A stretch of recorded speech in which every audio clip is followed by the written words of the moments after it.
Yes we are live now. Hello friends, this is Himanshi and welcome to let's learn. तो आज क्या महा marathon कहें इसको, है ना। हम मैराथन शब्द ही यूज़ करते आए हैं, तो ये फर्स्ट टाइम है जब हम इसको महा मैराथन कह रहे हैं, है ना। क्योंकि ऐसे बहुत सारे चैनल्स होते हैं ना जो वीडियोस क्लिप कट कट करके डाल देते हैं, तो हम उन्हीं से इंस्पायर्ड हैं। बट इसके पीछे एक रीज़न भी है कि बहुत ही कॉन्सेप्चुअल वे में हम लोग डिस्कस करेंगे। मैराथन में क्या होता है कई बार कि थोड़ा सा शॉर्ट वे में या पूरा सिलेबस कंप्लीट करने के चक्कर में हम जल्दी निकल जाते हैं कुछ चीज़ों पे। तो अभी जो सीटेट का पैटर्न है वो इस तरह का नहीं है कि आप जल्दी में पढ़ लें कुछ भी।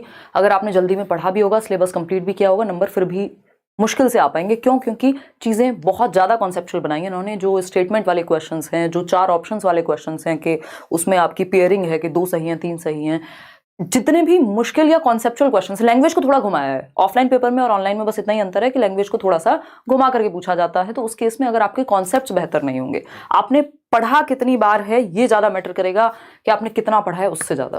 तो कोशिश रहेगी कि हम काम की चीज़ें कर पाएं और उनको कॉन्सेप्चुअल वे में पेपर में किस तरह से चेंज होकर के पूछी गई हैं।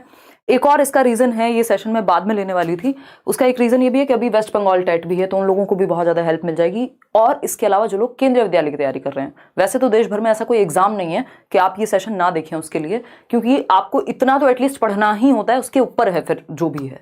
ठीक, तो अगर आप इतना एक बेस बना लेते हैं, एक अच्छे से बेस भी ऐसा है वो कि आपको अगर 100 नंबर का कहीं पेपर आ रहा है तो 40-50 नंबर आप इस बेस से ले आएंगे। अगर सीटेट की बात कर रहे हैं तो इसके बाहर पेपर बहुत ही मुश्किल होता है जाना, पॉसिबिलिटी ना के बराबर ही है। ये सेशंस जो हैं, आज का जो सेशन रहेगा, मैंने सोचा है कि आप 8-8 घंटे की मैराथन, 3-3 घंटे की मैराथन, तो ये महा मैराथन टाइम के हिसाब से नहीं है, ये कॉन्सेप्ट्स के हिसाब से है। इसको 3 दिन में मैंने डिवाइड किया सिलेबस को, क्योंकि एनईपी वगैरह आने के बाद थोड़ा सा सिलेबस भी लेंथी हुआ है, मेटाकॉग्निशन और भी कुछ चीज़ें नहीं पूछी गई। तो मैंने सोचा है कि 3 दिन में पढ़ेंगे इसको। सीडीपी कंप्लीट जो है उसको 3 दिन में पढ़ेंगे, और वो सिर्फ 30 नंबर की नहीं रहेगी। अगर आपको सीडीपी में 30 नंबर लाने तो 20 तो आज ही आ जाएंगे। आज वाला जो सेशन है वो 20 मार्क्स एटलीस्ट कवर करेगा, है ना। लेकिन उसके अलावा जो पेडागोजी है अदर सब्जेक्ट की, वहां भी वो चीजें आपको हेल्प करें। ईवीएस में भी पेडागोजी से क्वेश्चन पूछे जाते हैं, मैथ्स में भी पूछे जाते हैं, हिंदी में भी पूछे जाएंगे, इंग्लिश में भी पूछे जाएंगे। तो इस तरह से हम पढ़ें कि एक इंक्लूसिव हो जाए, वो जो हमारी स्टडी है, जो हम पढ़ रहे हैं, वो एक कंप्लीट वे में हमें समझ में आ जाए, हमारी समझ बढ़िया हो जाए। फिर उसके बाद तो आप कितने भी क्वेश्चन प्रैक्टिस कीजिए, क्या ही दिक्कत है। तो एक तो पेन पेपर आप लेकर के बैठे ना बैठें, दिमाग अपना साथ लेकर के बैठें, पूरी एनर्जी के साथ बैठें, और शेयर कर दीजिएगा उन लोगों तक जो भी पढ़ाई कर रहे हैं, स्पेशली जिनके पास संसाधनों की कमी हो। मतलब फ़ोन तो हो, लेकिन दूर दराज किसी इलाके में आपका कोई भी दोस्त है आसपास, जितने भी लोग हैं, कि एक बार ये सेशन शांति से बैठ के समझना है, चाहे जितनी भी देर का हो। मुझे नहीं पता कितना टाइम लगेगा इसमें, बट मेरी कोशिश रहेगी लेस देन 3 आवर्स रखें, क्योंकि उसके ऊपर फिर आपकी अटेंशन बचती नहीं है। मैं अगर यहाँ 10 घंटे, क्योंकि मैंने ये इतनी बार पिछले 6 सालों में डिस्कशन किए हैं, रोज़ क्लासेस होती हैं, तो टीचर्स तो बहुत आसानी से पढ़ा सकते हैं 8 घंटे भी, बट उसका पॉइंट नहीं है अगर वो दिमाग में रुक ही ना पाए। और जल्दी है नहीं, क्योंकि अब एग्जाम में समय है। ठीक, और एग्जाम टाइम पे ऑफलाइन क्लास होगी, उसमें मैं 1 शॉट में करा दूंगी एक बार, लेकिन उससे पहले ये समझना जरूरी है। स्टार्ट करते हैं। जो लोग केवीएस की अगेन तैयारी कर रहे हैं वो भी जरूर देखिएगा सेशन को, क्योंकि अगेन ये टॉपिक्स थोड़ा ना चेंज हो जाएंगे। आज हम डेवलपमेंट पढ़ेंगे, इंटेलिजेंस पढ़ेंगे, और भी कई सारे टॉपिक्स हैं जो हम आज पढ़ने वाले हैं। फिर कल भी सेशन होगा, परसों भी सेशन होगा। तो नेक्स्ट ऐसे ही बाकी सब्जेक्ट्स में एक सेशन में काम चल जाएगा, सीडीपी में नहीं चलेगा, क्योंकि यहाँ आप शॉर्टकट से चलेंगे तो फिर लड़खड़ा जाएंगे। अदरवाइज तो कितनी किताबें, कितने टीचर्स, क्या क्या आपने पढ़ा नहीं होगा। मैं मान के चल रही हूँ सब पढ़ लिया होगा आपने। फिर भी एक बार सेशन अच्छे से बैठ करके दिमाग में जाने दीजिए चीज़ें। एक और चीज़, इसके साथ साथ आप कोई फ्री पीडीएफ है नोट्स की, इसको एक बार जिनके पास है वो निकाल के रख लीजिएगा। साथ में जो भी एक्स्ट्रा चीज़ें मैं बताते हुए चलूँ वो आप नोट डाउन करते रहिएगा। और जिनके पास नहीं है वो टेलीग्राम से जाकर के, ये बिल्कुल फ्री पीडीएफ है 47 पेजेस की। इसके अलावा हिंदी इंग्लिश की 20-20, 25-25 पेजेस में सारा कुछ बताया हुआ है। तो एक बार इसको डाउनलोड करके पढ़िएगा। इसमें आपका कुछ नहीं जा रहा, कोई फर्क नहीं पड़ता आपने किस कोर्स से पढ़ा, किस टीचर से पढ़ा, किस किताब से पढ़ा, आप कहाँ रहते हैं, ये एकदम फ्री है। इसको प्रिंट आउट निकालो और बैठ के पढ़ लो, 30 में से 30 आराम से आएंगे। ठीक है, तो स्टार्ट करें आज की कहानी। आप लोग एकदम तैयार हैं, मुझे ऐसा लग रहा है, मैं ऐसा मान करके चलूँ, है ना। चलिए स्टार्ट करते हैं। और केवीएस के बैच को लेकर के, क्योंकि अब फाइनल सिलेबस वगैरह आपके पास आ चुका है, तो ये केवीएस का एक बैच है जो करियरविल ऐप पर आया है। जो पीआरटी की फीस है वो है 1500 अभी अगले 15 तारीख तक, उसके बाद वो 2000 हो जाएगी। और जो आपका टीजीटी की फी है, टीजीटी छोड़ दीजिए, जो जनरल पेपर है पीआरटी टीजीटी पीजीटी के लिए, वो है 1500 की फी। उस पर भी 500, मतलब दोनों पे ऑफ है। तो ये कहानी है जिनको बैच के बारे में जानना था। और ये बैच शुरू होगा 12 दिसंबर से। आज से इसके रजिस्ट्रेशन स्टार्ट हो गए 3 दिसंबर से। और एक पेडागोजी को लेकर के भी डिमांड है। कल से कई सारे मेल आए हैं कि जिनको सिर्फ पेडागोजी पढ़नी है केवीएस की, वो लोग क्या करेंगे, वो कल से एक बैच पेडागोजी के लिए रजिस्ट्रेशन स्टार्ट होंगे। तो जिनको सिर्फ पेडागोजी पढ़नी है, क्योंकि 60 नंबर की पेडागोजी पीआरटी में है, 40 नंबर की पेडागोजी टीजीटी और पीजीटी में है, और सब कुछ ही आपको पढ़ना है लगभग, तो उस बैच में वो लोग एनरोल कर सकते हैं। आज के लिए हम इतना ही रखेंगे इस बात पे। ये एक छोटी सी इन्फॉर्मेशन थी, जो लोग तैयारी कर रहे हो केवीएस की उन तक आप पहुंचा दीजिएगा, या आप में से ही बहुत सारे लोग होंगे जो तैयारी कर रहे होंगे। चलिए स्टार्ट करते हैं आज की कहानी। बहुत बढ़िया, मैं इसलिए भी शुरुआत में बातें कर रही हूँ कि आप लोग आ जाओ, ज्वाइन कर लो शांति से, फिर हम आगे बढ़ेंगे। लाइक शेयर सब्सक्राइब आप बिना कहे कर देते हैं, बट फिर भी रिमाइंड कराना अच्छी बात है। टेलीग्राम पर सारी पीडीएफ्स और जितने भी, प्लीज़ इस बैच के लिए, नोट्स के लिए किसी को भी कहीं भी गलत जगह पे मत कर दीजिएगा। बहुत सारे पेजेस, बहुत सारे चैनल्स, बहुत सारे ऐसे सोर्सेज बने हुए हैं जो अपने फ़ायदे के लिए कॉपीड चीज़ें बेच देते हैं, फिर वो चलते नहीं है कोर्सेज वगैरह, तो उनसे बचिएगा प्लीज़, है ना। या तो करियर विल ऐप पर मिलेंगे अगर कोर्स हैं तो, अदरवाइज तो लेट्स लर्न पे और टेलीग्राम पे फ्री मिलती हैं चीज़ें आपको। ये फ्री नोट्स आप ले लेंगे। बाल विकास एवं शिक्षण शास्त्र, यानी हम इसमें चाइल्ड डेवलपमेंट कवर करेंगे इन सेशंस में, आज जो सेशन है, और पेडागोजी कैसे काम करती है उसको डिस्कस करेंगे। सबसे पहले ग्रोथ एंड डेवलपमेंट, इसको पढ़ना, ये पिछले 5वां साल है जब मैं मैराथन सेशन ले रही हूँ। 5 साल से मैराथन सेशन चलते हैं एग्जाम टाइम पे, तो ये जरूरी है कि ग्रोथ एंड डेवलपमेंट को हम पढ़ें, क्योंकि मैंने टॉपिक्स को डिजाइन भी वैसे ही किया है कि एकदम जिससे आप सिंपल टू कॉम्प्लेक्स जाएं, आप रिलेट कर पाए, वो बेस बन पाए। अगर आपको ग्रोथ एंड डेवलपमेंट नहीं पता, आप इंटेलिजेंस मत पढ़िए, उससे पहले ग्रोथ एंड डेवलपमेंट पढ़ लीजिए। उससे पहले आपको अगर कोई और टॉपिक पढ़ना है तो ग्रोथ एंड डेवलपमेंट इज कि आप समझ पा रहे हैं कि कहानी चल क्या रही है। जो एक बिल्कुल नया व्यक्ति है जिसने आज से पहले कोई पढ़ाई नहीं की, वो भी ये सेशंस देखे तो एकदम समझ में आएगा, ठीक। और दूसरी बात, बहुत ज्यादा स्कोरिंग है, कम से कम 5 नंबर सीडीपी के पार्ट में ग्रोथ एंड डेवलपमेंट से आते हैं, और इसी के आधार पर फिर आपका इंडिविजुअल डिफरेंसेस, चाइल्ड डेवलपमेंट, सारी चीजें बनी हुई है। तो स्टार्ट करें, आ गए हैं अब आप लोग। चलिए बहुत बढ़िया। अगर सेशन में कोई भी दिक्कत हो तो आप बता दीजिएगा, इंटरनेट की हमारे यहाँ थोड़ी सी समस्या चल रही है कुछ दिनों से। समझते हैं कहानी क्या रहेगी। ग्रोथ एंड डेवलपमेंट, इसको सिर्फ टीचिंग लर्निंग मटेरियल की तरह लीजिएगा। जो सब पीछे लिखा है ये सहायक सामग्री है, मुख्य बात वो है जो मैं समझाने की कोशिश करूंगी आपको। ये सिर्फ एक, ठीक है, आपके लिए देखने के लिए है ना। चलिए समझते हैं। बहुत बढ़िया, बहुत ही बढ़िया। बफरिंग नहीं यार, यहाँ से एकदम ओके हैं चीज़ें। चलिए लाइक शेयर करिए और उत्साह के साथ पढ़िए, है ना। चलिए स्टार्ट करते हैं। एग्जाम टाइम पे वैसे भी कंसंट्रेशन हाई होता है, देखिएगा। ग्रोथ एंड डेवलपमेंट, वृद्धि एवं विकास, ये पहला टॉपिक है किसी भी एग्जाम में जब आप पेडागोजी पढ़ने जाते हैं तो। विकास एक ऐसी प्रक्रिया है जो सतत चलती है, भाई ये हमें पता है कि कॉन्टिन्यूअस प्रोसेस है जो हमेशा चलती रहती है। या मैं इन शॉर्ट कहूं तो हम कहते हैं कि परिवर्तन जीवन का नियम है, यानी change is the only constant in this world. तो दुनिया में एक ही चीज कांस्टेंट है, जो कि है परिवर्तन, यानी परिवर्तन होता रहेगा, बाकी सब कुछ चेंज होना हो, लेकिन चेंज होना ये निश्चित है। जैसे आप 5 साल की उम्र में होते हैं वैसे आप 15 में नहीं होते, जैसे आप 15 में होते हैं वैसे आप 25 में नहीं होते, और जैसे आप 25 में होते हैं वैसे आप 35 में नहीं रहते। बदलाव आते हैं एक व्यक्ति में, जन्म से पहले से जो डेवलपमेंट की प्रक्रिया है आपके वूम्ब में, मदर के यानी कि गर्भ में शुरू हो जाती है, ठीक। और चेंजेस होते रहते हैं over the period of time. अगर डेवलपमेंट को एक शब्द में समझना हो तो क्या होगा, ये चेंज कहलाएगा। कॉन्सेप्ट को समझने पे ध्यान दीजिएगा, लिखने पे रटने पे बिल्कुल ध्यान मत दीजिएगा, पेपर में फंस जाओगे, है ना। उससे अच्छा है फिर आप नोट्स ही पढ़ लो, अलग से दे दिए हैं फ्री। कॉन्सेप्ट को समझने पे ध्यान दीजिएगा। ये जो कहानी है, ये कहानी बहुत इंपॉर्टेंट है, क्योंकि जब आपको घुमा के क्वेश्चन पूछे जाते हैं तो ये कहानियां समझ में आएंगी आपको, फिर याद आएंगी। यानी डेवलपमेंट एक शब्द में कहें तो क्या है, चेंज है, परिवर्तन है, जो आप में जन्म से लेकर के और मृत्यु तक होते रहते हैं। इसलिए इवन जन्म से भी पहले से अगर हम कहें, गर्भ से शुरू हो जाते हैं परिवर्तन। तो चेंज का नाम ही हम कहीं ना कहीं डेवलपमेंट कह सकते हैं, लेकिन ये रैंडम चेंजेस नहीं हो सकते। एक दिन आप सो करके उठे और आपकी आंख पे स्वेलिंग मिली और आपने कहा ये डेवलपमेंट है, नहीं, ये डेवलपमेंट नहीं है। एक तो डेवलपमेंट रैंडम नहीं होता, रैंडम चेंजेस को, अचानक से हुए परिवर्तनों को हम डेवलपमेंट नहीं कहते। ऑर्डरली चेंजेस को, सीक्वेंस में हुए चेंजेस को, क्रम में हुए चेंजेस को, प्रोग्रेसिव चेंजेस को, जिससे बेहतरी की तरफ हम जा रहे हो, वो डेवलपमेंट है ना। तो डेवलपमेंट क्या है, एक ऐसी प्रक्रिया जो सीक्वेंशियल होती है, एक क्रम में होती है। भाई पहले आप बच्चे होते हैं, फिर आप एक किशोरी या किशोर बनते हैं, यानी एडोलेसेंस में जाते हैं, फिर अडल्टहुड में जाते हैं। एक क्रम में चल रही है दुनिया में चीजें, जो डेवलपमेंट की प्रक्रिया है वो क्रम में चलती है और सीक्वेंस में चलती है, अगर इसी बात को हम दूसरे शब्दों में समझना चाहें। और क्या है, प्रोग्रेसिव है, बेहतरी के लिए होने वाले परिवर्तन है ना। तो आप जिन चीजों पे 5 साल में रोया करते थे, उन खिलौनों पे आज आप 15 साल में नहीं रोते हैं, और जिन खिलौनों पे आप 15 साल में रोते थे उन पे 25 में नहीं रोते हैं। आप डिफरेंट तरीके के खिलौने हैं जिन पे आप रोते हैं, है ना। अब रोना कांस्टेंट है, लेकिन मजाक कर रही हूँ। तो ये क्या हुआ, डेवलपमेंट एक ऐसी प्रक्रिया जिसमें परिवर्तन होते रहते हैं और परिवर्तन होने भी चाहिए। तो ये चेंजेस कैसे हैं, इसमें 2-3 शब्द लिखेंगे। एक तो ये सीक्वेंशियल चेंजेस हैं, सीक्वेंस में होने वाले क्रमिक परिवर्तन हैं। अगर मैं कहूं ऑर्डरली चेंजेस हैं, अगेन एक ऑर्डर में एक क्रम में होते हैं, एक पैटर्न फॉलो करते हैं। और क्या है, प्रोग्रेसिव हैं, प्रगतिशील हैं, है ना, प्रगतिशील हैं, प्रोग्रेसिव चेंजेस हैं, बेहतरी के लिए होने वाले परिवर्तन हैं। हम प्रोग्रेसिव एजुकेशन भी पढ़ते हैं ना, यानी बेहतरी के लिए, जिसमें हम आगे बढ़ रहे हो, है ना, पीछे ना जा रहे हो। इसका मतलब क्या हुआ, बहुत बढ़िया जहीर खान, मैं आज कोशिश करूंगी कि आप लोगों की सुपर चैट भी कम से कम लूं, क्योंकि टॉपिक पे अगर हम फोकस्ड रहेंगे तो ज्यादा अच्छा रहेगा। ठीक है जी, हिंदी इंग्लिश भी अपने आप बेहतर हो जाएगी अगर आपकी पेडागोजी बेहतर है, क्योंकि कुछ टॉपिक्स कॉमन है। ठीक, बस आप आइए क्लास में, अटेंडेंस के नाम पे आप लाइक शेयर करिए और पढ़िए बस। आज बाकी सारी चीजें साइड कर दीजिए, क्योंकि उससे आप ही का नुकसान है। जब आप बाद में रिवीजन के तौर पे देखेंगे तो आपको एक्स्ट्रा चीजें मिलेंगी फिर।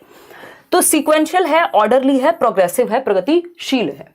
तो विकास एक प्रक्रिया कैसी हुई, एक तो सतत हुई, जो कब जीवन पर्यंत चलेगी।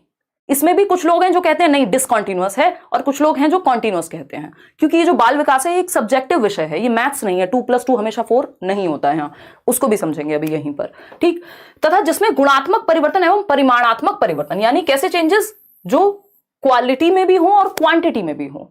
आप साइज में भी बढ़ जाते हैं जब से आप पैदा होते हैं। आज देख लीजिए, अपनी समझ में, साइज में, शेप में, हर तरह से आप विकसित हुए हैं। अगर नहीं हुए तो इसका मतलब डेवलपमेंट में कहीं ना कहीं कोई बाधा आई है, कोई हजार्ड आया है, ठीक है ना, कोई खतरा हुआ है। तो हम ये कहेंगे कि एक तो ये सतत चलने वाली प्रक्रिया है, हमेशा चलती है, निरंतर चलती है, और इसका एक हिस्सा है ग्रोथ। इस पे बाद में आएंगे। ठीक, तो हमेशा चलने वाली प्रक्रिया है। वूम्ब टू टूम्ब जाता है डेवलपमेंट जो है आपका, कहां से, वूम्ब टू टूम्ब। डेवलपमेंट यानी विकास क्या है, गर्भ से कब्र तक जाएगा। ठीक है, यहाँ पे धर्म और जाति नहीं लाएंगे कि हम तो किसी और धर्म से हैं, हम तो कब्र में नहीं जाएंगे, हम तो जाएंगे शमशान घाट, है ना, वो वाली बात नहीं है। बात यह है कि मृत्यु तक चलेगा। ठीक, वूम्ब टू टूम्ब याद रहने में अच्छा लगता है। वूम्ब यानी मां के गर्भ से, जब से आपका कॉन्सेप्शन पीरियड जिसको हम कहते हैं, गर्भाधान के समय से ही विकास की प्रक्रिया शुरू हो जाती है। आपका ब्रेन डेवलप होगा, आप डेवलप होंगे, दिल की धड़कन डेवलप होगी, है ना, और 70 तरह के कार्यक्रम शुरू हो जाते हैं। आप पेट के अंदर से क्या क्या बोलते हैं उसको, कुछ तो बोलते ही होंगे, पुश कर रहे हैं, बेबी बम्प बोलते हैं, जो भी है। तो ये क्या हुआ, डेवलपमेंट की प्रक्रिया है। ठीक, वूम्ब टू टूम्ब चल रही है, रुकेगी नहीं कभी भी, गर्भ से कब्र तक चलेगी। कॉन्सेप्शन टू डेथ भी लिख सकते हैं इसको दूसरी भाषा में। कॉन्सेप्शन यानी गर्भ से मृत्यु तक, कॉन्सेप्शन टू डेथ। देखिएगा शब्द बदलेंगे, क्योंकि शब्दों का खेल है सीडीपी में, पेडागोजी में शब्दों का खेल है, तो शब्द बदलेंगे। इसको आप कॉन्सेप्शन पीरियड कह लीजिए, आप इसको गर्भाधान का समय कह लीजिए, आप इसको वूम्ब कह लीजिए। ठीक, लेकिन डेवलपमेंट चलेगा सतत रूप से। ठीक, अगर हम डेवलपमेंट की बात करें तो डेवलपमेंट में 2 तरह के चेंजेस होते हैं। एक होता है क्वांटिटी में चेंज, यानी आपकी हाइट, आपका वेट, आपका साइज, ये सब बढ़ गए। आप इतने से थे, मम्मी बोलती होंगी इतने से थे, और अभी इतने बड़े हो गए हैं, अब तो आपसे बड़ा कोई है नहीं।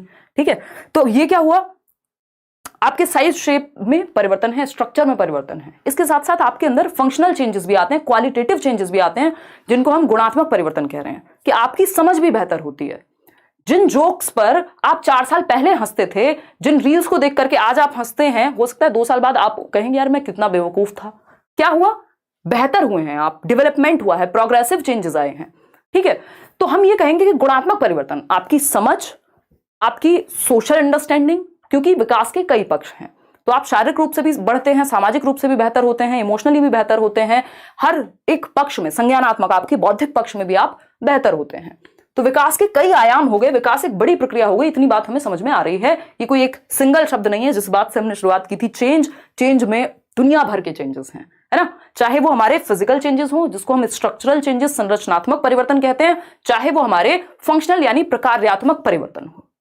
ठीक है, इसका एक हिस्सा है, डेवलपमेंट का एक हिस्सा है, क्योंकि हमने समझा डेवलपमेंट में क्या है, क्वांटिटी भी शामिल है और क्वालिटी भी शामिल है। ठीक, इसका ही एक हिस्सा है जिसको हम वृद्धि कहते हैं, ग्रोथ कहते हैं, ये विकास का हिस्सा है। ये सिर्फ परिपक्वता तक चलती है। परिपक्वता कब है, जब तक आपका प्रॉपर बॉडी और माइंड आपका फुल डेवलप होगा। अडल्टहुड से पहले पहले निपट जाएगी, जो ग्रोथ है वो रुक जाएगी, है ना, मेच्योरिटी तक चलेगी, परिपक्वता तक चलेगी। मेच्योरिटी क्या है, इस पे भी अभी आएंगे। ठीक, तो हम ये कहेंगे कि ग्रोथ एक हिस्सा है। ग्रोथ क्या हुई, छोटी हो गई, डेवलपमेंट बड़ा हो गया। ये देख रहे हैं ना आप, ये निशान बचपन में हम पढ़ते थे गणित में, कि डेवलपमेंट क्या है, development is greater than growth, या डेवलपमेंट अपने अंदर ग्रोथ को शामिल करके रखता है। जो भी सब कुछ ग्रोथ में आएगा वो डेवलपमेंट का हिस्सा अपने आप है। ठीक, तो डेवलपमेंट मोर इंक्लूसिव हुआ, ज्यादा समावेशी हुआ, ज्यादा ब्रॉड यानी व्यापक हुआ, ज्यादा व्यापक हुआ, हम ये कह सकते हैं डेवलपमेंट के विषय में। ठीक है, इतनी बात, कोई दिक्कत नहीं है इस बात को समझने में।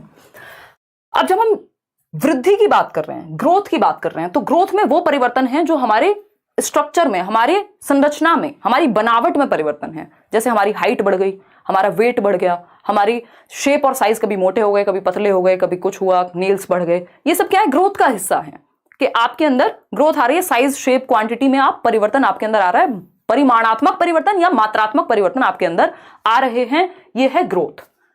इसका रुकना जरूरी भी है मैच्योरिटी आने के बाद, क्योंकि सोचिए, इमेजिन कीजिए अगर आपकी हाइट हमेशा बढ़ती रहती है ना, तो कहां तक आप पहुंचते। फिर हम सभी कहीं खड़े नहीं हो पाते, किसी का कोई घर नहीं होता, बस हाइट बढ़ रही है, हाथ बढ़ रहे हैं, और जो आप मूवीज में देखते हैं ऐसे वो लंबे से हाथ कहीं भी, या भूत के जो हाथ होते हैं ना, वैसी वाली स्थिति हो जाती। तो ग्रोथ एक टाइम के बाद रुकना आवश्यक भी है, हम ये कह सकते हैं।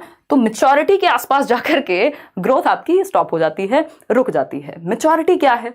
मैच्योरिटी एक ऐसा पक्ष है जिसको हम परिपक्वता कहते हैं, जो हाईली रिलेटेड टू हेरिडिटी होता है, यानी कि आनुवांशिकता से संबंधित होता है।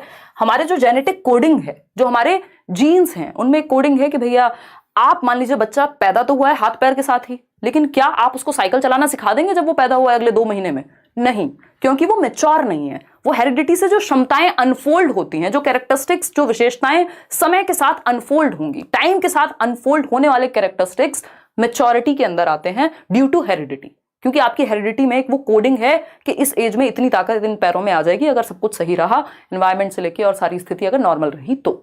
ठीक है जी, बात, इतनी बात, कोई दिक्कत नहीं है इस बात को समझने में। चीजों को जोड़ के पढ़ना है, अदरवाइज तो कोई अंतर नहीं रहेगा। फिर आप रट लीजिए या कुछ भी करिए, फिर कोई फायदा नहीं है। अगर हम कनेक्ट करके नहीं पढ़ेंगे तो पेपर में हम फंसेंगे फिर, क्योंकि धीरे धीरे चीजें इसी तरह से कॉम्प्लेक्स हो रही हैं। सिलेबस चेंज नहीं हो रहा, क्वेश्चंस की क्वालिटी बेहतर हो रही है। ठीक है जी, तो यहां पे हमने 2 चीजें समझी। एक तो सतत चलता है विकास, जीवन पर्यंत चलेगा विकास। अब ये डिसकंटिन्यूअस कब होता है, अनिरंतर कब होता है, इसकी चर्चा पियाजे और वाइगोस्की के केस में कल करेंगे, वहां आप अच्छे से समझ पाएंगे। लेकिन नॉर्मल केस में वो एक्सेप्शंस हैं एक तरह के, या वो 2 अलग लोग हैं जो अलग तरीके से बात कर रहे हैं।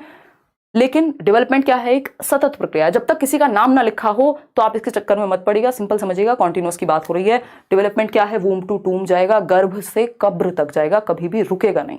इसमें 2 चीजें हमने अभी जानी, यहां देखते हैं। एक चीज हमने पढ़ी क्वांटिटी, क्वांटिटी यानी मात्रा। क्वांटिटी समझते हैं ना, आधा किलो चीनी लेकर के आए आप, वो क्वांटिटी है उसकी।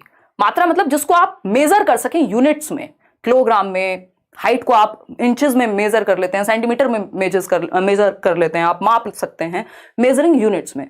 तो जितनी वृद्धि के जितने भी पक्ष हैं उनको मापना संभव है मेजरिंग यूनिट्स में। किलोग्राम को आप, वेट को किलोग्राम में, शेप साइज आप मोटे कितने हो रहे हैं उसको भी आप सेंटीमीटर में माप लेते हैं, इंचेस में माप लेंगे कितना फैट आया। ठीक, लेकिन क्वालिटेटिव कुछ चेंज ऐसे होते हैं जिनका मापन डायरेक्टली या एक्यूरेटली संभव नहीं होता, यानी गुणात्मक परिवर्तन। भाई आप कितने इमोशनली मैच्योर व्यक्ति बने हैं पिछले कुछ सालों में, इसका असेसमेंट किया जा सकता है, इसका आकलन कर सकते हो, इसका अंदाजा लगा सकते हो। इसको ऐसे थोड़ी कह सकते हो कि अब मेरी समझ 250 ग्राम बढ़ गई है पिछले 2 साल से, है ना मम्मी, अब तो मैं बड़ा हो गया हूं तो मेरी समझ 250 ग्राम बढ़ गई। समझ को मापने का ऐसा कोई तरीका नहीं है। ठीक, तो हम ये कहेंगे, और भी कई पक्षों को माप नहीं सकते आप सोशली कितने बेहतर हो गए कैसे मापेंगे? तो हम ये कहेंगे कि गुणात्मक और मात्रात्मक दोनों ही तरह के परिवर्तन किस में आएंगे, विकास में आएंगे।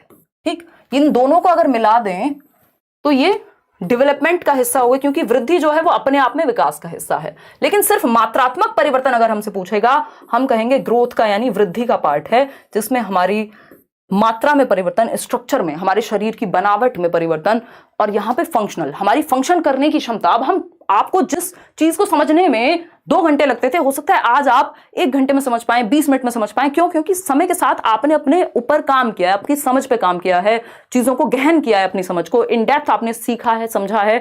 तो ये क्या हुई कहानी, ये हुई क्वालिटेटिव चेंजेस की।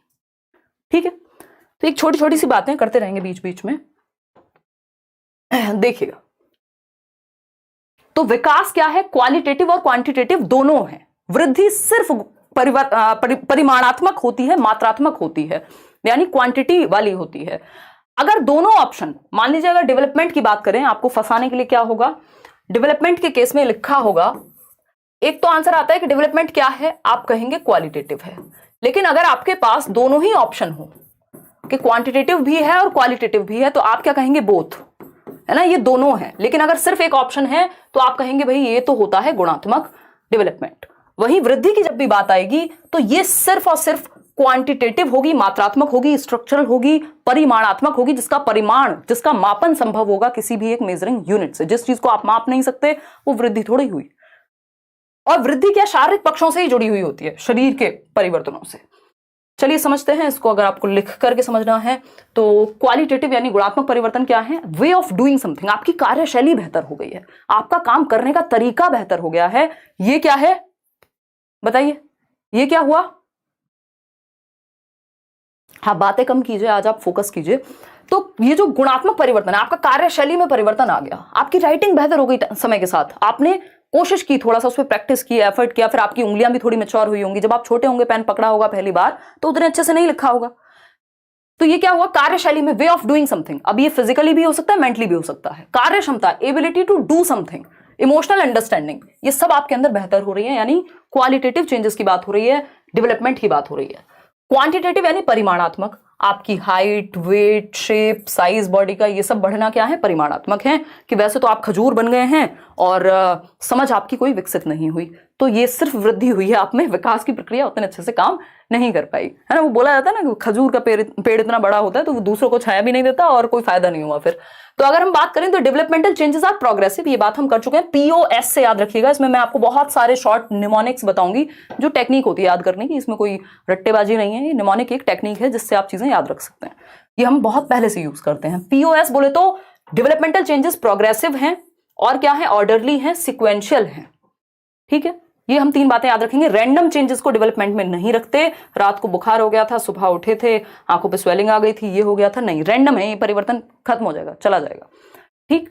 तो सतत का अर्थ होता है कि लगातार चलता है, और पीछे की अवस्था पर पुनः ध्यान नहीं देना शायद उतना सही नहीं होगा। इसको ऐसे समझ सकते हैं कि रिवर्सिबल नहीं होता डेवलपमेंट, लेकिन मॉडिफिएबल होता है। ध्यान रखिएगा, ये क्वेश्चंस आपको, ये इतना सब कुछ हम क्यों पढ़ रहे हैं, क्योंकि जब 4 ऑप्शंस होंगे ना और उनके भी 4 ऑप्शंस होंगे तो एक एक चीज पे आपको क्लैरिटी होनी चाहिए। तो डेवलपमेंट क्या है, कॉन्टिन्यूअस है, यानी ऐसा नहीं हो सकता आज आप 5 साल के हैं, कल आप 3 साल के बन जाएंगे, अब से 3 साल बाद आप उल्टा 3 साल के हो गए, मतलब उम्र आपकी कम हो रही है। रिवर्सिबल नहीं है, इसकी ऐसे नहीं कर सकते हम कि इसको वापस से वहीं पहुंचा दें जहां से शुरू हुआ था, रिवर्सिबल नहीं है। जैसे वो ऑटो देखा होगा आपने, है ना, ऑटो में रिवर्स गियर नहीं होता, वो धक्का मार के पीछे करना पड़ता है उनको, ज्यादातर केस में जितना मैंने देखा है। तो रिवर्स गियर नहीं है डेवलपमेंट में, धक्का मार के पीछे करना चाहते हैं तो देख लीजिए। तो डेवलपमेंट क्या है, नॉट रिवर्सिबल बट मॉडिफिएबल। दोनों वर्ड्स को ध्यान से समझिएगा, बहुत काम की चीज है। रिवर्सिबल नहीं होता, इसको आप वापस से किसी स्टेज पे नहीं पहुंचा सकते, बट मॉडिफाई तो कर सकते हैं, परिवर्तन तो कर सकते हैं, चेंज तो कर सकते हैं। तो मॉडिफिएबल तो ये है, मॉडिफिएबल तो है लेकिन रिवर्सिबल नहीं है। रिवर्सिबल का मतलब है बिल्कुल आपने जादू की छड़ी घुमाई, वो जो शकलक बुम बुम वाली, और जो चाहे कर दिया, या डोरेमोन के गैजेट्स आपको मिल गए। लेकिन मॉडिफिएबल में आप मॉडिफाई कर सकते हैं। आप मान लीजिए कुछ मुद्दों पे बहुत ही इंसेंसिटिव थे, कल तक जेंडर बायस एक व्यक्ति थे, जेंडर स्टीरियोटिपिकल एक व्यक्ति थे, बट समय के साथ आपने अपनी समझ को बेहतर किया, आपने मॉडिफाई किया खुद को, है ना, मॉडिफिकेशन आ गया आप में। रिवर्स तो आप नहीं कर पाएंगे अगर आपने किसी के साथ कुछ कर दिया होगा उस चक्कर में, उस समझ के आधार पर। तो क्या होगा, मॉडिफिकेशन संभव है, मॉडिफिकेशन संभव है डेवलपमेंट में, चेंज संभव है, बट रिवर्सिबिलिटी संभव नहीं है। ये आप तब और अच्छे समझेंगे जब आप स्टेजेस को पढ़ेंगे, है ना। आज आप एक अडल्ट हैं, कल बच्चे नहीं बन सकते। हरकतें आप बच्चे जैसी करने लग जाएं बात अलग है, बट आपकी एज रिवर्सिबल नहीं हो सकती। वो जितना भी परिवर्तन हो गया है वो रिवर्सिबल नहीं हो सकता। विकास की अगर हम बात करें, डेवलपमेंट की, जिसका हिस्सा है वृद्धि, वृद्धि में हम पढ़ रहे थे कि सिर्फ शारीरिक परिवर्तन शामिल है, फिजिकल एस्पेक्ट से रिलेटेड होती है वृद्धि, जबकि विकास एक ऐसी प्रक्रिया है जिसमें मल्टी डायमेंशनल चीजें शामिल हैं, कई सारे एस्पेक्ट शामिल हैं। ये 4 मुख्य प्रकार हैं विकास के। मानसिक पक्ष में भी होगा, सामाजिक पक्ष में भी होगा, संवेगात्मक पक्ष में भी होगा, अलग अलग पक्ष हैं विकास के। जो 4 महत्वपूर्ण पक्ष हैं इनको हम PCSE कहते हैं। ये ट्रिक आपकी लिखी हुई है नोट्स में, ऐसे ही दिया हुआ है, ठीक है ना। PCSE, physical, cognitive, social, emotional, यानी शारीरिक विकास, शरीर से संबंधित। दूसरा प्रकार क्या हुआ? कॉग्निटिव, ज्ञान संबंधी या संज्ञानात्मक या मानसिक विकास, आपके सोचने, समझने, सीखने। कॉग्निटिव डेवलपमेंट से भी डायरेक्ट क्वेश्चन आता है कि कॉग्निटिव डेवलपमेंट क्या है, तो आपको पता होना चाहिए कॉग्निटिव डेवलपमेंट हमारे मेंटल डेवलपमेंट से संबंधित है। हमारी थिंकिंग, रीजनिंग, प्रॉब्लम सॉल्विंग, जितने भी काम दिमाग से करते हो, memory, attention, perception, decision making, problem solving, जितनी भी चीजें दिमाग से होंगी वो सब कॉग्निशन यानी संज्ञान का हिस्सा है, जिसके द्वारा हम दुनिया की समझ बनाते हैं। सामाजिक विकास एक तीसरा पक्ष है कि हम समाज में रहना तो आए, हमें किसके सामने क्या बोलना है, कैसे बिहेव करना है, ये क्या है?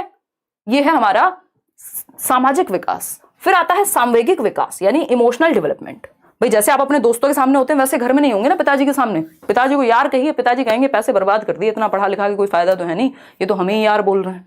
ठीक है, तो सोशल डेवलपमेंट और इमोशनल डेवलपमेंट यानी आपको पता है किसके सामने इमोशंस आप कंट्रोल कर पाते हैं, कहां आप नहीं कर पाते हैं, या कैसे इमोशंस को आप मैनेज करेंगे, कितने उनके प्रति अवेयर होंगे।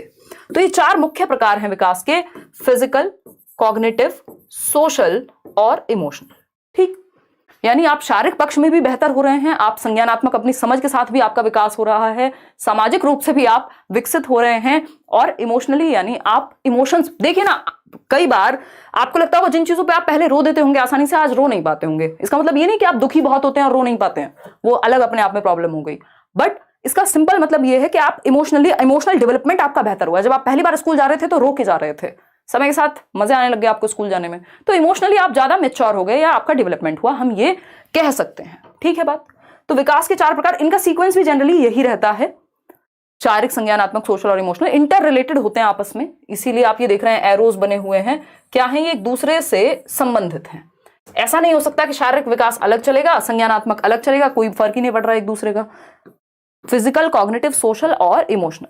ठीक, विकास के मुख्य पक्ष चार ही हैं, इसके अलावा आपने देखे होंगे पेपर में, अच्छा मॉरल डेवलपमेंट भी कोई चीज होती है, लैंग्वेज डेवलपमेंट भी कोई चीज होती है, तो उस केस में अभी हम आगे पढ़ेंगे कि कैसे कैसे कौन से पक्ष जुड़े हुए हैं। अच्छा एक चीज ध्यान रखिएगा, स्पिरिचुअल डेवलपमेंट जैसा कुछ नहीं है, साइकोलॉजिकल कई बार देखने को मिल जाएगा, वो भी कोई हिस्सा नहीं होता, वो आपको भटकाने के लिए ऑप्शंस में डाला जाता है। तो ये आपस में अंतः संबंधित हैं, इंटर रिलेटेड हैं सभी पक्ष। मान लीजिए आपको चोट लगी है तो हो सकता है कि आपका दिमाग भी उस दिन ठीक से काम ना करे, स्पेशली मान लीजिए किसी का एक्सीडेंट ही हो गया, भगवान ना करे हो, बट होते हैं एक्सीडेंट्स। उस समय आप उससे पूछिए, उसको हो सकता है होश भी ना रहा हो, उसके दिमाग ने उतना भी काम ना किया हो कि क्या हुआ था, वो भी ना बता पाए, लैंग्वेज का भी ठीक से यूज ना कर पाए। तो क्या हुआ? शारीरिक विकास पर प्रभाव पड़ने से संज्ञानात्मक विकास पर भी प्रभाव पड़ा। सोशली भी आप अगर बहुत ज्यादा परेशानी में है, पेन में है, तो आप किसी को कुछ भी बोल सकते हैं, आपके इमोशंस पे भी कंट्रोल चला जाता है कई बार, है ना, या आप नम हो जाएंगे बिल्कुल। तो ये क्या हुआ? विकास के सभी पक्ष एक दूसरे को प्रभावित करते हैं। अगर बच्चे का शारीरिक विकास बचपन में मान लो गिर गया, वो जो कि बहुत सेंसिटिव पीरियड है, 6 महीने का था, गिर गया, अगर कोई दिक्कत आ गई ब्रेन में या शरीर में, तो वो उसके आगे आने वाले विकास में, उसके दिमाग के विकास में भी प्रॉब्लम क्रिएट कर सकती है, उसके सामाजिक विकास में भी, और भी 70 तरह से प्रॉब्लम बन सकती है। सही है बात कि नहीं है ना? बहुत ही बढ़िया। मैमुन कह रहे हैं मैं आपका नया सब्सक्राइबर हूं, बहुत अच्छे से पढ़ाती हैं। अच्छा, धन्यवाद मैमुन। चलिएगा, खैर अब इसको और डिटेल में समझने का प्रयास करते हैं। अगर हम सबसे पहले विकास की बात करें, पीसीएसई दिमाग में रखिएगा, ये छोटी छोटी ट्रिक्स हैं, निमोनिक्स हैं, जो आपके नोट्स में मैंने मेंशन करा दिए हैं, इनको आप ध्यान में रखिएगा। ठीक, फिजिकल डेवलपमेंट जो विकास का पहला प्रकार है, शारीरिक विकास इसको हम हिंदी में कहेंगे, यानी आपकी हाइट, आपकी ऊंचाई, आपकी लंबाई, वेट, आपका वजन, साइज, शेप, इन सब का बढ़ना फिजिकल डेवलपमेंट से संबंधित है। फिजिकल डेवलपमेंट में सिर्फ आपके शरीर का बढ़ना नहीं, आपके अंदर ताकत कितनी बेहतर आ रही है, आप एक्यूरेसी से कोई चीज कितनी बेहतर तरीके से कर रहे हैं, तो ये भी फिजिकल डेवलपमेंट से जुड़ा हुआ होता है। इसका दूसरा नाम होता है, या इसी के अंदर एक पक्ष है फिजिकल डेवलपमेंट से रिलेटेड, जिसको मोटर डेवलपमेंट कहते हैं, है ना। क्वेश्चन आपको पेपर में ऐसे भी दे सकता है कि फिजिकल डेवलपमेंट यानी विकास के 6 प्रकार हैं, उसमें लिखा होगा मोटर डेवलपमेंट अलग, फिजिकल अलग, सोशल अलग, फिर उसमें मॉरल डेवलपमेंट अलग, तो ऐसे तो अंतहीन प्रकार हो जाएंगे। मुख्य जो प्रकार हैं वो 4 हैं, फिजिकल, कॉग्निटिव, सोशल और इमोशनल। बाकी हम खेलेंगे किसके हिसाब से? क्वेश्चंस के हिसाब से। ठीक है जी, चलिए बहुत बढ़िया। लाइक शेयर खुशी खुशी करते रहना है। देखिएगा, तो हम देख रहे हैं जब हम ये डेवलपमेंट की प्रक्रिया है, स्पेशली शारीरिक विकास की, कि आप पहले घिस घिस के चलना सीखते हैं, है ना, क्रॉलिंग सीखते हैं, स्क्रॉल ही याद रहता है आजकल इंटरनेट के जमाने में। फिर आप बैठना सीखते हैं, फिर आप खड़े होना सीखते हैं, फिर आप चलना सीखते हैं, फिर आप दौड़ना सीखते हैं। एक तो ये क्रम हो गया। दूसरा शारीरिक विकास है, ये आप बड़े होते जा रहे हैं। मोटर डेवलपमेंट इसी संबंधित है। अब मोटर डेवलपमेंट क्या है? हमने देख लिया, फिजिकल का मतलब है हमारी हाइट, वेट, साइज, शेप बढ़ रहा है। मोटर डेवलपमेंट मतलब गत्यात्मक विकास, इसको हिंदी में गत्यात्मक विकास कहते हैं। मोटर मतलब गति, वो मोटर नहीं होती घर में पानी की मोटर होगी, वो भी क्या करती है, गति करती है ना एक तरह से।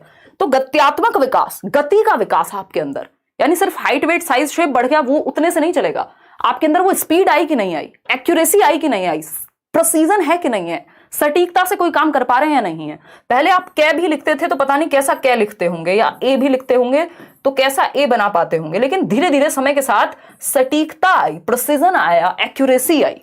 यही मोटर डेवलपमेंट है कि अब आप कितनी तेजी से भाग लेते हैं, कितनी तेजी से कूद लेते हैं, यानी कार्यशैली में आपके जब आप कुछ कर रहे हैं तो उसमें सटीकता, उसमें प्रिसीजन, उसमें कंट्रोल, उसमें स्पीड, एक्यूरेसी कितनी है। ये सब चीजें किससे संबंधित हैं, बताइएगा बताइएगा बताइएगा बताइएगा, किससे संबंधित है, मोटर डेवलपमेंट से। क्या कुछ देखने में सुनने में समस्या आ रही है क्या, बताओ एक बार। नाम लीजिए, किरण आज नाम किसी का नहीं लेना है, फिर भी आपका ले लिया एक्सेप्शन में मैंने, ठीक है। तो ये बात हुई मोटर डेवलपमेंट की। मोटर डेवलपमेंट भी दो प्रकार का है, आपके फेवरेट दो लेटर है ना, जी और एफ ना, जी एफ। नींद तो खुली गई होगी दो चार लोगों की, फिर एक बार बात कर लिया करो बस क्लास में, बाकी हम खुश रहते हैं, ठीक। जीएफ बोले तो ग्रॉस मोटर स्किल्स और फाइन मोटर स्किल्स, ठीक।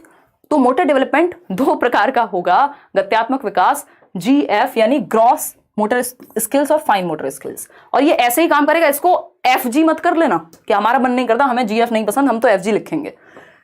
जी फॉर ग्रॉस मोटर और एफ फॉर फाइन मोटर। इसका तरीका भी ऐसे ही है, ये सीक्वेंस भी ऐसे ही चलता है, पहले ग्रॉस मोटर डेवलपमेंट होता है, बाद में फाइन मोटर डेवलपमेंट होगा। यानी पहले स्थूल गतिक कौशल आपके अंदर विकसित होंगे, फिर जाकर के फाइन मोटर स्किल्स आपके अंदर डेवलप होते हैं, ठीक है। ये क्या कहानी है इस चीज की, समझते हैं फटाफट से, समझेंगे आराम से, फटाफट से नहीं समझेंगे। जो लोग रात को जगते हैं वही ये सेशन देख पाएंगे, क्योंकि हम थोड़े से लेट रहते हैं।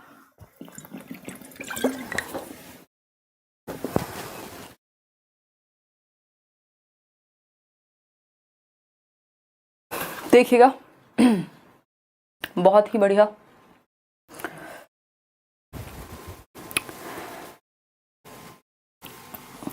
ग्रॉस टू फाइन यानी मोटर जो डेवलपमेंट है उसका भी एक सीक्वेंस है, अगर हम देखें उसका भी एक पैटर्न है। वो पैटर्न क्या है, आ रहे हैं इसी पे आ रहे हैं, डोंट वरी, बाद में देख रहे हो तो आगे बढ़ा के देख लेना भाई, ठीक। चलिए समझते हैं, समझने का प्रयास करते हैं, क्योंकि प्रयास करना अच्छी बात होती है, ठीक है। नहीं है, आवाज तो आ रही है ना।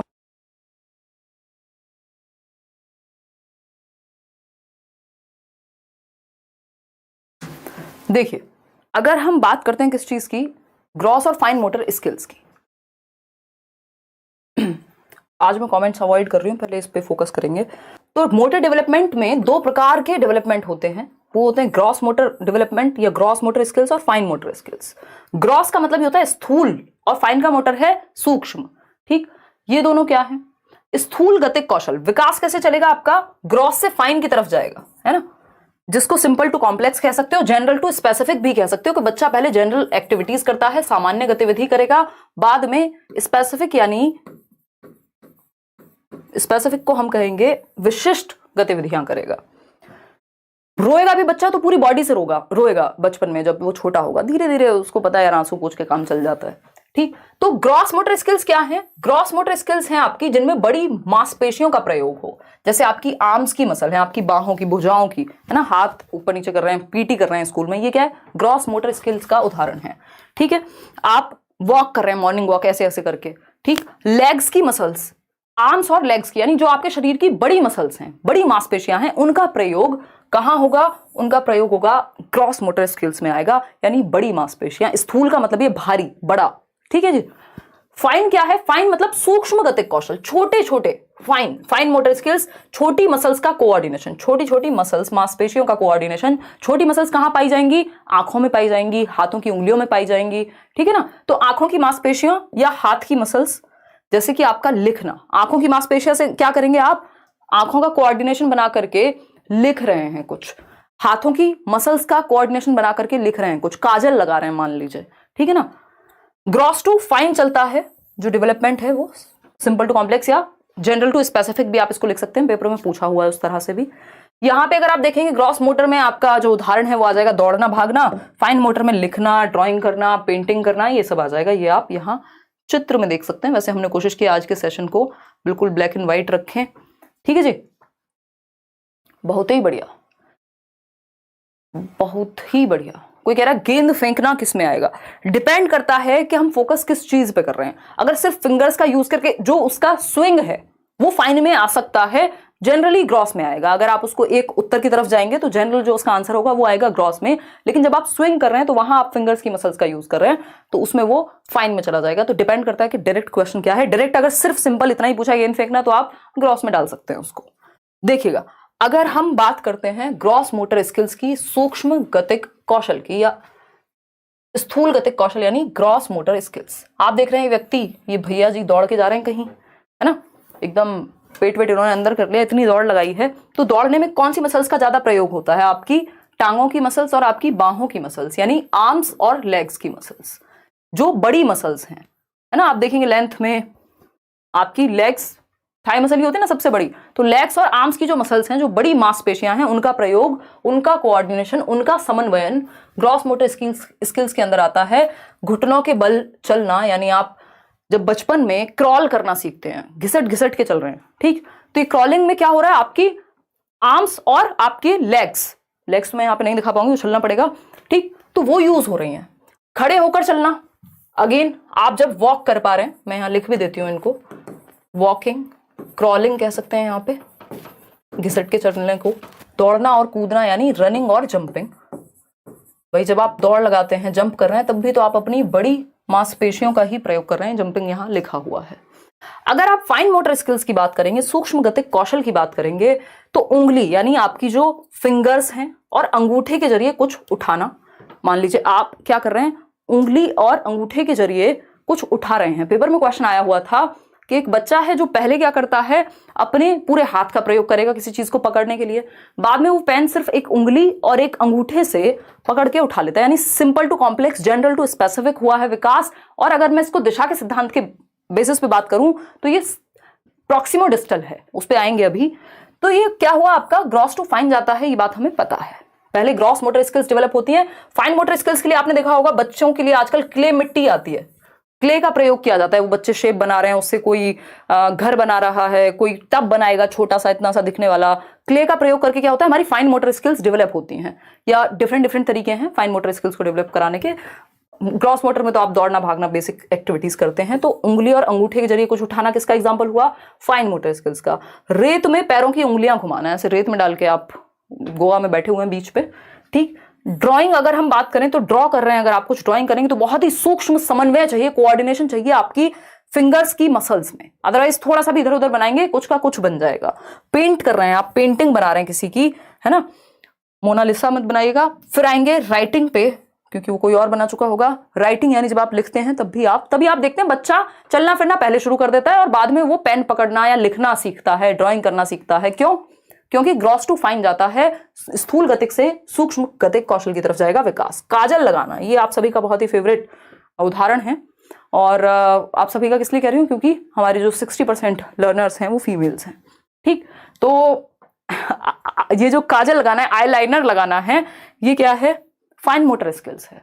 जिन लोगों को शौक होगा, मैं तो खुद से नहीं लगा पाऊंगी, एक आध बार जीवन में शायद लगाया होगा शादी वादी में जाने पे, वो भी आसपास के जो पीयर प्रेशर में, है ना, सिस्टर हैं, फ्रेंड्स हैं, तो वो उन्हीं का काम होता है। और वो बहुत ही, मुझे इतनी डांट पड़ी है कि मैंने ये एग्जाम्पल में डाल दिया है, स्पेशली दीदी से। अब वो क्या होता है, मुझे बिल्कुल रत्ती भर की आदत नहीं है, तो वो कहीं आंखें मत झपका लियो बस, और बहुत ही पूरे ध्यान से चल रहा है, हल्का सा भी इधर उधर हुआ तो आप कुछ और बन जाएंगे, है ना। तो काजल लगाना या आईलाइनर लगाना क्या किसका उदाहरण है, या सिलाई करना, बुनाई करना, कढ़ाई करना, ये किसका उदाहरण है, फाइन मोटर स्किल्स का उदाहरण है, ठीक। अब ये तो आपको याद रहेगा, ये एटलीस्ट क्लियर है।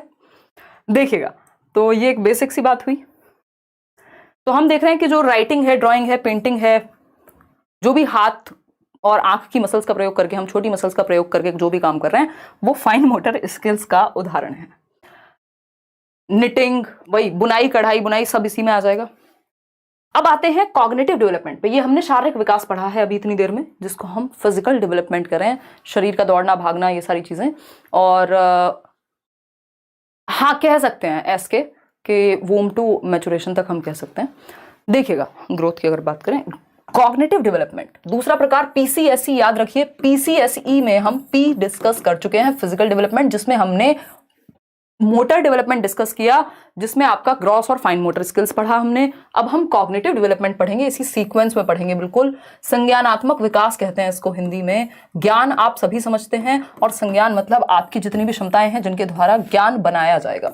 तो संज्ञानात्मक विकास, हमारी समझ का विकास, हमारी थिंकिंग, कहीं लिख लीजिएगा अगर हो सके तो, जितनी भी आपकी मेंटल स्किल्स हैं, मानसिक क्षमताओं का विकास।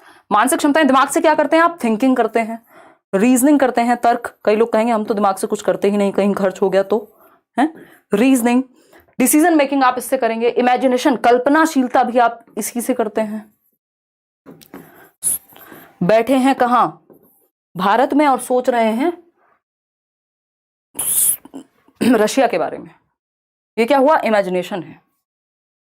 तो संज्ञानात्मक और भी दुनिया भर की चीजें हैं। मेमोरी, आपकी स्मृति जो है, आपका परसेप्शन। परसेप्शन क्या है? हमारे 5 सेंसेस जब चीजों, दुनिया की इंफॉर्मेशन हमारे ब्रेन तक पहुंचाते हैं, सुन करके, टच करके, फील करके, वो एक परसेप्शन क्रिएट करते हैं। बोला जाता है ना, first impression is the last impression. वो परसेप्शन की कहानी है कि लगभग 6 सेकंड के अंदर अंदर हम पहला इंप्रेशन क्रिएट कर लेते हैं किसी के बारे में, या परसेप्शन अगर हम कहें तो। Thinking, reasoning, memory, imagination, perception, attention, memory, decision making, problem solving, जितनी भी चीजें दिमाग से होती हैं वो सब यही आएंगी।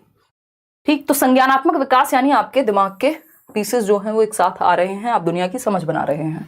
संज्ञानात्मक पक्ष में विकास से अर्थ मानसिक क्षमताओं, मेंटल स्किल्स का development. To the point question DSSB से लेके CTET से लेके हर जगह आता है, और इसी के बारे में पियाजे ने अपनी थियरी दी है, वाइगोस्की ने अपनी थियरी दी है, ब्रूनर ने अपनी थियरी दी है। इनको हम कल पढ़ने वाले पियाजे को। आज हम इंटेलिजेंस की जितनी भी थियरीज हैं उनको कर लेंगे, और भी कुछ कुछ चीजें हैं। तो मेंटल स्किल्स यानी मानसिक क्षमताओं का विकसित होना। संज्ञान का अर्थ दिमाग से, इंटेलेक्चुअल डेवलपमेंट भी कह देते हैं कई लोग इसको, जैसे सोचना यानी थिंकिंग, तर्क करना यानी रीजनिंग, कल्पना यानी इमेजिनेशन, मेमोरी यानी मेमोरी ही होती है, स्मृति। भाषा विकास भी इसी से जुड़ा हुआ है, याद रखिएगा। लैंग्वेज डेवलपमेंट किससे जुड़ा हुआ है? इसी से जुड़ा हुआ है, संज्ञान से ही। भाषा कहां से? दिमाग से बोल रहे हो ना, हाथों में तो भाषा नहीं होगी, बोलने वाली तो एटलीस्ट नहीं ही होगी। तो लैंग्वेज का डेवलपमेंट कॉग्निशन से जुड़ा हुआ है। ठीक, अब ब्रेन के भी 2 हेमिस्फेयर होते हैं, 2 हिस्से हैं अगर हम देखें। एक है लेफ्ट ब्रेन और दूसरा है राइट ब्रेन। ठीक है, एक है लेफ्ट ब्रेन यानी दायां भाग और बायां भाग। ठीक, अब राइट और लेफ्ट भी हिंदी में लिखूं, बायां और दायां। ठीक, तो अगर हम बात करें, दायां बोलते हैं भैया राइट को, ठीक है, ये ठीक कर लेना यहां, ठीक है, पता चले कई लोग आए हाँ ये भी गलत लिख दिया, हाँ। ठीक है, तो अगर हम बात करें तो बाएं और दाएं की जब हम बात कर रहे हैं यहां, देखिएगा ये कौन रो रहा है? मेरे रोने वाले लोगों से बहुत दुखी हैं हम, क्यों रोते रहते हो? हाँ तो ठीक है ना आदि, जिससे जहां समझ में आए वो सारे टीचर्स बेस्ट हैं यार, कुछ भी सीखो, कहीं से भी सीखो, जो समझ में आ रहा है, क्या बुराई है उसमें? है रोने की क्या बात है इसमें? रो के क्यों बता रहे हो ये बात? देखिएगा, अगर हम बात करते हैं किस चीज की, हमने 4 प्रकार पढ़े थे डेवलपमेंट के। ठीक है, फिजिकल से जुड़ा हुआ था मोटर डेवलपमेंट, कॉग्निटिव से जुड़ा हुआ है लैंग्वेज डेवलपमेंट यानी संज्ञान से भाषा जुड़ी हुई है, भाषा का विकास, सोशल से जुड़ा हुआ है मॉरल डेवलपमेंट यानी नैतिक विकास, इमोशनल तो अपने आप में है ही, वैसे तो सोशियो इमोशनल भी कह दिया जाता है। अगर आप केवीएस में जाएंगे तो वहां 3 ही पक्ष में काम खत्म हो जाता है, वो PCSE उसी के साथ जुड़ा हुआ रहता है, यानी सोशल से ही जुड़ा हुआ है इमोशनल डेवलपमेंट भी। ठीक है, तो ये 4 मुख्य प्रकार हैं। क्लियर है इतनी बात, या कोई दिक्कत, परेशानी, दर्द, समस्या हो रही है इस बात को समझने में?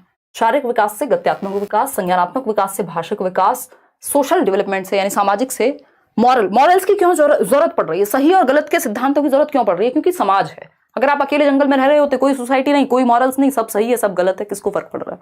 ठीक है ना, जानवरों में तो नहीं होता होगा सच मॉरल डेवलपमेंट की, उनको नैतिक शिक्षा दी जाती होगी, है ना, ऐसा नहीं होता ना। तो इमोशनल यानी सामूहिक विकास।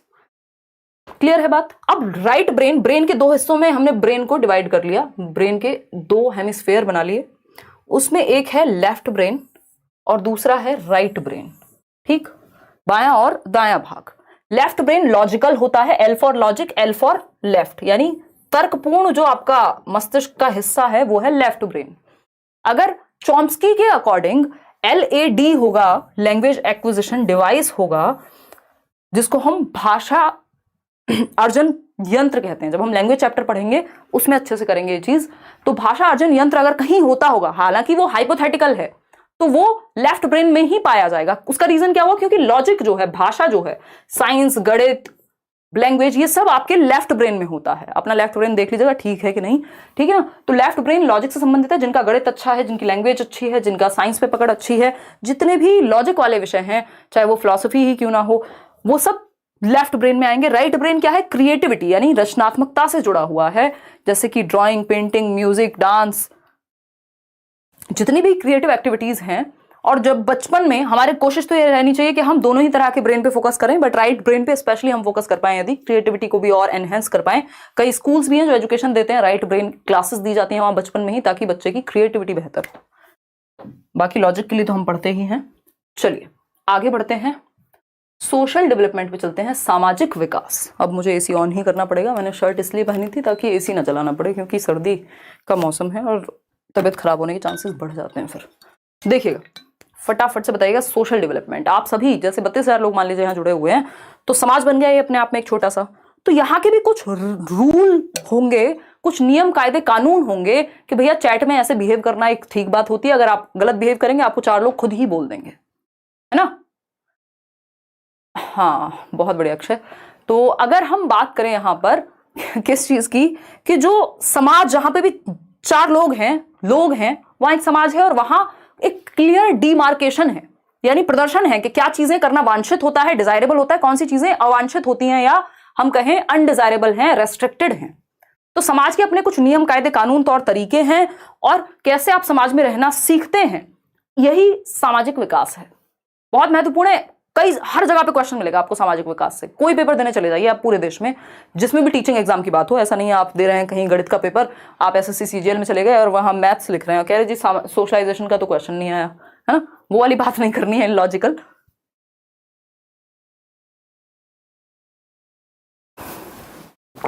देखिएगा, अगर हम बात करें किस चीज की, सोशल डेवलपमेंट की, तो आप देख रहे हैं 4 बच्चे मिलकर खेल रहे हैं, 4 से ज्यादा ही हैं। यानी जब हम ग्रुप की बात कर रहे हैं, जब हम समाज की बात कर रहे हैं, जब हम घुलने मिलने की बात कर रहे हैं। मेरी मदर जो हैं वो मास्टर्स हैं सोशियोलॉजी में, उन्होंने मुझे इतनी बार ज्ञान दिया है। जब भी ऐसा होता है ना, बच्चे थोड़े से एडोलेसेंस में स्पेशली दुनिया से अलग सोचते हैं कि नहीं बेटा, है ना, मनुष्य क्या है, एक सामाजिक प्राणी है। अरस्तु ने ऐसा कहा है, तो एरिस्टोटल सेड कि man is a social being, है ना। तो ये क्या हुआ, ये सोसाइटी है कि भाई मनुष्य क्या वैक्यूम में नहीं रह सकता। अकेले रहने में बहुत सारे लोग घबराते हैं, कुछ ही लोग होंगे जिनको थोड़ा सा सॉलिटरी या सॉलिट्यूड पसंद होगा, ठीक। तो हम समाज में जब रहते हैं, सोशल डेवलपमेंट के कुछ फायदे भी हैं। एक तो थोड़ा डिसिप्लिन आ जाता है। आप अकेले घर में पड़े हैं, आप निक्कर और टी शर्ट में टाइकून है, क्या है वो वर्ड जो है, वो कौन सा गाना है, तो तूफान बन के रहते हैं अपने घर में, अकेले पड़े हुए हैं, घर में पूरा सामान जो है वो फैला हुआ है, खाना जहां खाया वहीं छोड़ दिया, जो भी किया पूरा फैल के रह रहे हैं आप। लेकिन वहीं अगर 2 लोग घर में आ रहे हो, तो आप क्या करेंगे, तुरंत से तमीज में आ जाएंगे, है ना। कपड़े ठीक से पहन लेंगे, थोड़ा मुंह धो लेंगे, वो सामान साइड कर देंगे, ठीक है ना। तो इससे क्या होता है, डिसिप्लिन भी आता है सोशल डेवलपमेंट से, हमारी हैप्पीनेस भी इंक्रीज होती है। आप अकेले बैठे हैं, 4 दोस्तों में बकवास करके आइए, अच्छा लगने लग जाएगा आपको, है ना। गपबाजी कर लीजिए, कुछ नहीं है तो जिसको आजकल बिचिंग कहते हैं ना, ऐसे ही फालतू फालतू बुराइयां करके 4 जो कि बहन 4 बातें चल रही हैं एक ग्रुप में। अब मैं इसमें ये तो नहीं कहूंगी सिर्फ फीमेल्स में चलती हैं, बट आपने देखा होगा ऐसे गली मोहल्ले में आंटियां बैठी हुई हैं, और वो जनरली मेल्स भी करते ही होंगे, है ना। और फिर सारी दुनिया की बातें करके फिर कहो अंत में कि हमें क्या लेना, किसी का क्या चल रहा है, हमें क्या मतलब है। ऐसे शादी में खाना खाते हुए सारी दुनिया की बात कर लो, पूरा देश डिस्कस कर लो, और बाद में कहो कि हमें क्या लेना देना, हम क्यों किसी के बारे में बात करें, है ना। ये सोशल डेवलपमेंट है, लोगों की हैप्पीनेस इंडेक्स बेहतर होता है। हालांकि इसको अच्छा नहीं कहेंगे, बट ये क्या हुआ, हैप्पीनेस आपकी बेहतर होती है सोशल डेवलपमेंट यदि हो, या सोसाइटी में जब व्यक्ति रहता है। तो man is a social being, मनुष्य एक सामाजिक प्राणी है, उसको समाज में अच्छा लगता है, ग्रुप में अच्छा लगता है, सेंस ऑफ बिलोंगिंगनेस आती है, और क्या है, डिसिप्लिन आता है। आप जैसे आप 4 लोगों में बात करते हैं, वैसे आप अकेले में या 2 दोस्तों में बात नहीं करते। तो समाज की वजह से डिसिप्लिन भी कई बार हमारे अंदर आता है, और हैप्पीनेस भी हमारी इंक्रीज होती है। बहुत सारे इसके अलग अलग रीजंस हैं। तो समाज के अंतर्गत निहित नियमों का अनुपालन, और आंख बंद करके अनुपालन नहीं है कि जो समाज में चल रहा है हर बात को मान लेना सोशल डेवलपमेंट नहीं है, फिर तो चेंज नहीं आ पाएगा।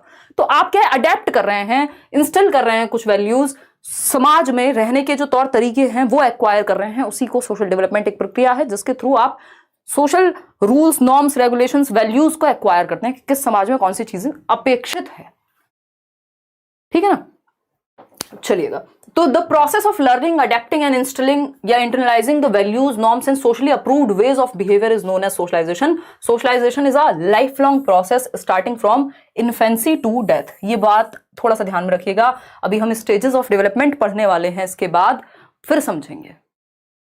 ठीक है, अगर हम बात करें इन्फेंसी की, तो शैशवा अवस्था जब हम कह रहे हैं, इन्फेंसी टू डेथ की बात कर रहे हैं, हम मृत्यु की बात कर रहे हैं. ठीक, ये गर्भ से शुरू नहीं हो रहा, ये वूम टू टूम्ब नहीं है, जन्म से शुरू होता है. बच्चा पैदा हुआ, दादी नानी चाची जो भी आसपास हैं, जो भी लोग मिलने आ रहे हैं उससे बातें कर रहे हैं, अरे अरे कितना प्यारा है. अब उसको समझ में नहीं आ रहा, लेकिन सोशलाइजेशन वहीं से शुरू हो गया. तो इन्फेंसी से, जन्म से ही शुरू हो जाता है कहीं ना कहीं, और डेथ तक चलता है. आप नए नए समाज में, समाज बदलता रहता है समय के साथ, और आप नए नए नियम कायदे कानून तौर तरीके सीखते जाते हैं. सही है कि नहीं है, ये बता दीजिए बस, है ना. बिल्कुल. तो इन्फेंसी से डेथ तक चलेगा, और अलग अलग स्टेज में अलग अलग चीजें आप सीखते रहते हैं. एक क्वेश्चन आता है कि व्यक्ति जो है वो एक एक्टिव मेंबर कब बनेगा ग्रुप का, तो वो एडोलेसेंस है, यानी 12 से 18 वर्ष. और अगर हम कहें वो ग्रुप में जाना या शुरू कब करता है एक्टिवली पार्टिसिपेट करना, तो वो होती है अर्ली चाइल्डहुड. तो दोनों चीजों में अंतर है, हालांकि हम आएंगे आगे समझेंगे. अब आता है इमोशनल डेवलपमेंट, आखिरी प्रकार है, फिर हम कुछ और पढ़ेंगे. इमोशनल यानी संवेग, सामवेगिक विकास. एक व्यक्ति है रेथस, वो कहते हैं इमोशंस कलर आर लाइव्स, यानी जो इमोशंस हैं, जो संवेग हैं, वो हमारे जीवन में रंग भरते हैं. मान लीजिए आप में कोई इमोशंस है ही नहीं, यानी इमोशन ही नहीं है, कोई सिंगल इमोशन नहीं है, आप एक रोबोट हो जाएंगे, है ना. चिट्टी में भी इमोशंस आ गए थे, तब जाके मजा आया था मूवी देखने में. अगर उसमें इमोशंस ही ना होते तो फिर तो मूवी ऐसी ही चलती रहती, बिल्कुल कलरलेस, है ना, क्या ही फर्क पड़ रहा था फिर. लेकिन संवेग जो है वो रंग भरते हैं जीवन में. अब आप देख रहे हैं बच्चा पहले दिन रो रहा है, बाद में नहीं रोएगा. ठीक है, तो ये क्या है, इमोशनल डेवलपमेंट है. हमारे अंदर इमोशंस हैं और उनका डेवलपमेंट, उनको बेहतर करना. रेथस के अनुसार ये बात हम कर चुके हैं. Emotional development is about knowing and managing your own emotions, यानी आप अपने इमोशंस के प्रति अवेयर हैं कि नहीं, आप जागरूक हैं कि नहीं, आपको महसूस कैसा हो रहा है आपको यही नहीं पता, है ना. और मैनेज करना उनको जानते हैं कि नहीं.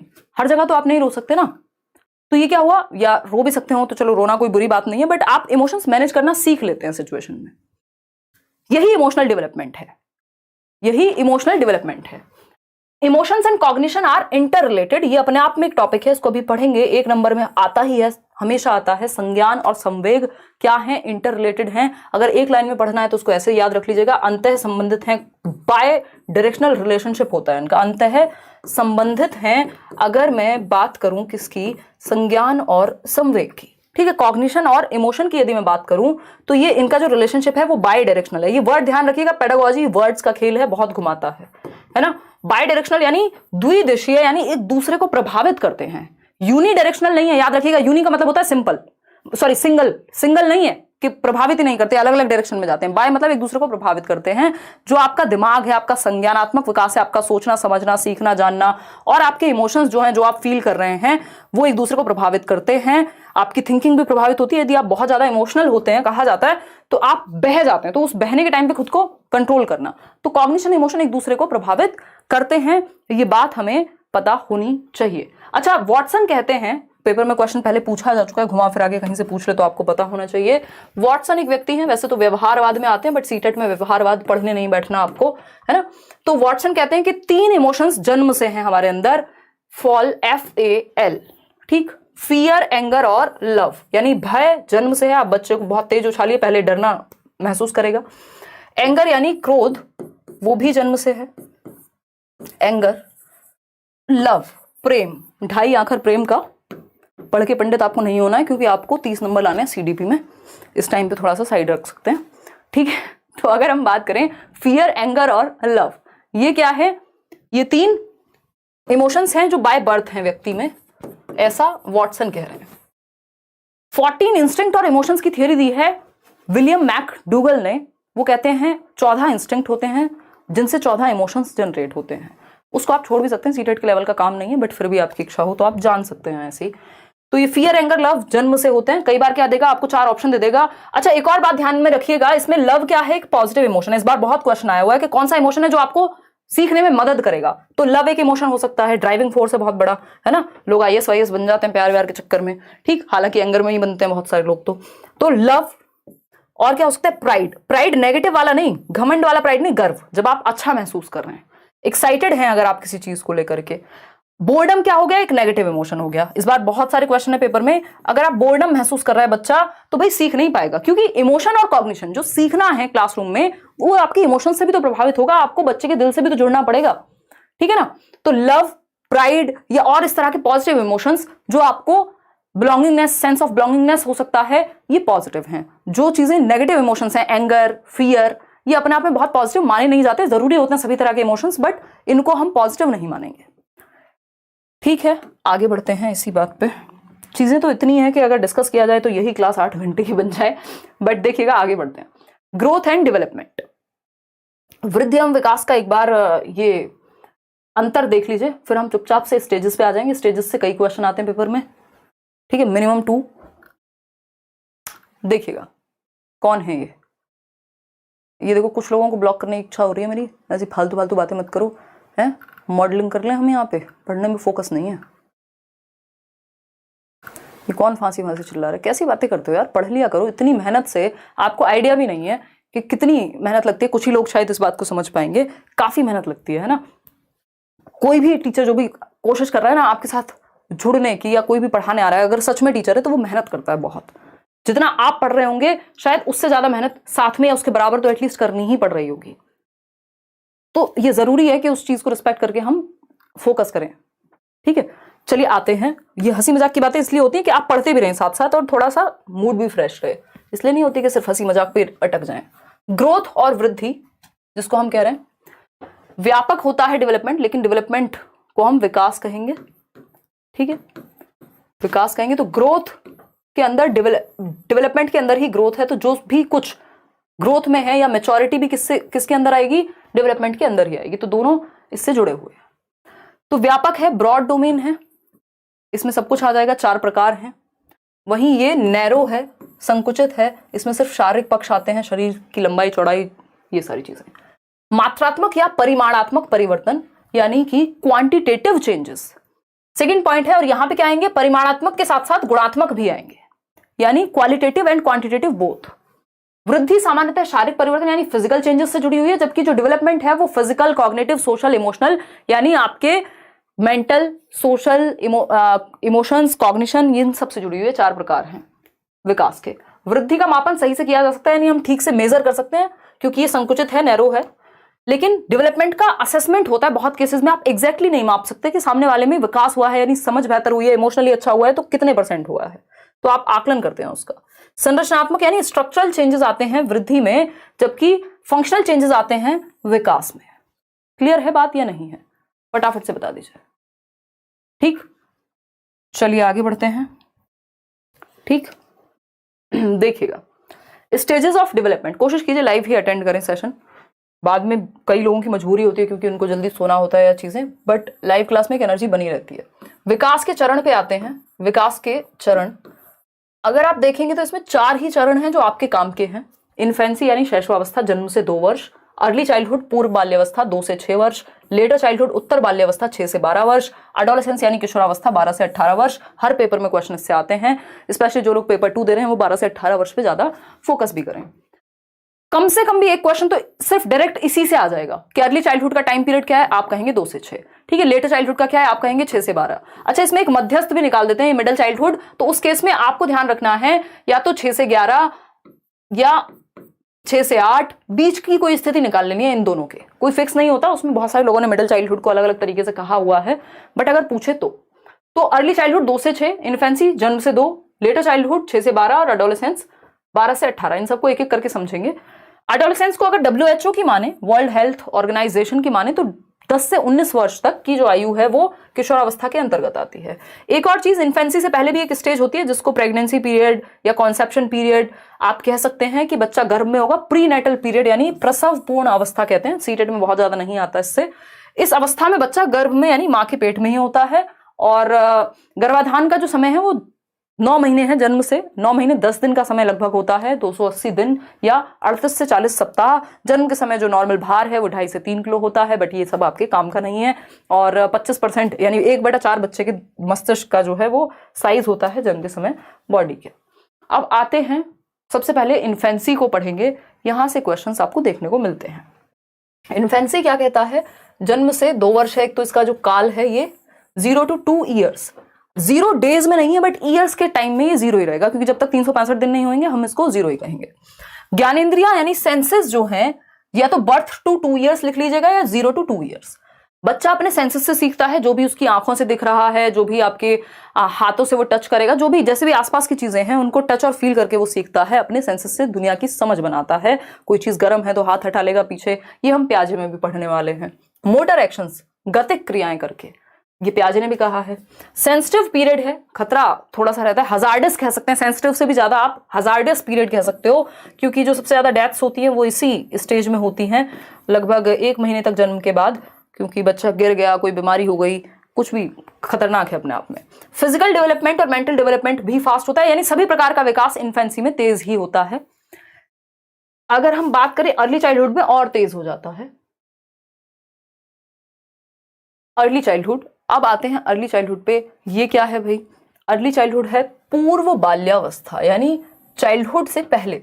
चाइल्डहुड को 2 भागों में बांट दिया है, अर्ली और लेटर, तो इसको हम 2 से 6 वर्ष कहते हैं। 2 से 6 वर्ष का समय हम कहते हैं अर्ली चाइल्डहुड को, लिखा भी हुआ है वहां। टॉय एज कहते हैं 3 से 6, ये पेपर में आया हुआ है। इसको टॉय एज को अगर आप अलग अलग लोगों की भाषा में पढ़ेंगे तो इसकी एज अलग अलग मिलेगी। कई लोग कहेंगे कि टॉय एज जन्म से 5 वर्ष होती है, कई जगह पे आपको जन्म से 2 वर्ष मिल जाएगा, और कई जगह पे आपको 2 से 6 या 3 से 6 मिल जाएगा। बट अगर आपको 1 नंबर लेना, ज्यादातर एग्जाम्स में अगर आप प्रीवियस रिकॉर्ड देखेंगे, रीट वगैरह में भी ये पूछा जा चुका है, तो 2 से 6 वर्ष या 3 से 6 वर्ष के समय को टॉय एज कहते हैं, यानी अर्ली चाइल्डहुड को टॉय एज कहते हैं। ये आपको थोड़ा सा यहाँ ध्यान में रखना है, क्योंकि अगर आप बात सीडीपी की करेंगे तो इसमें आप कुछ भी कह सकते हैं, ठीक है ना।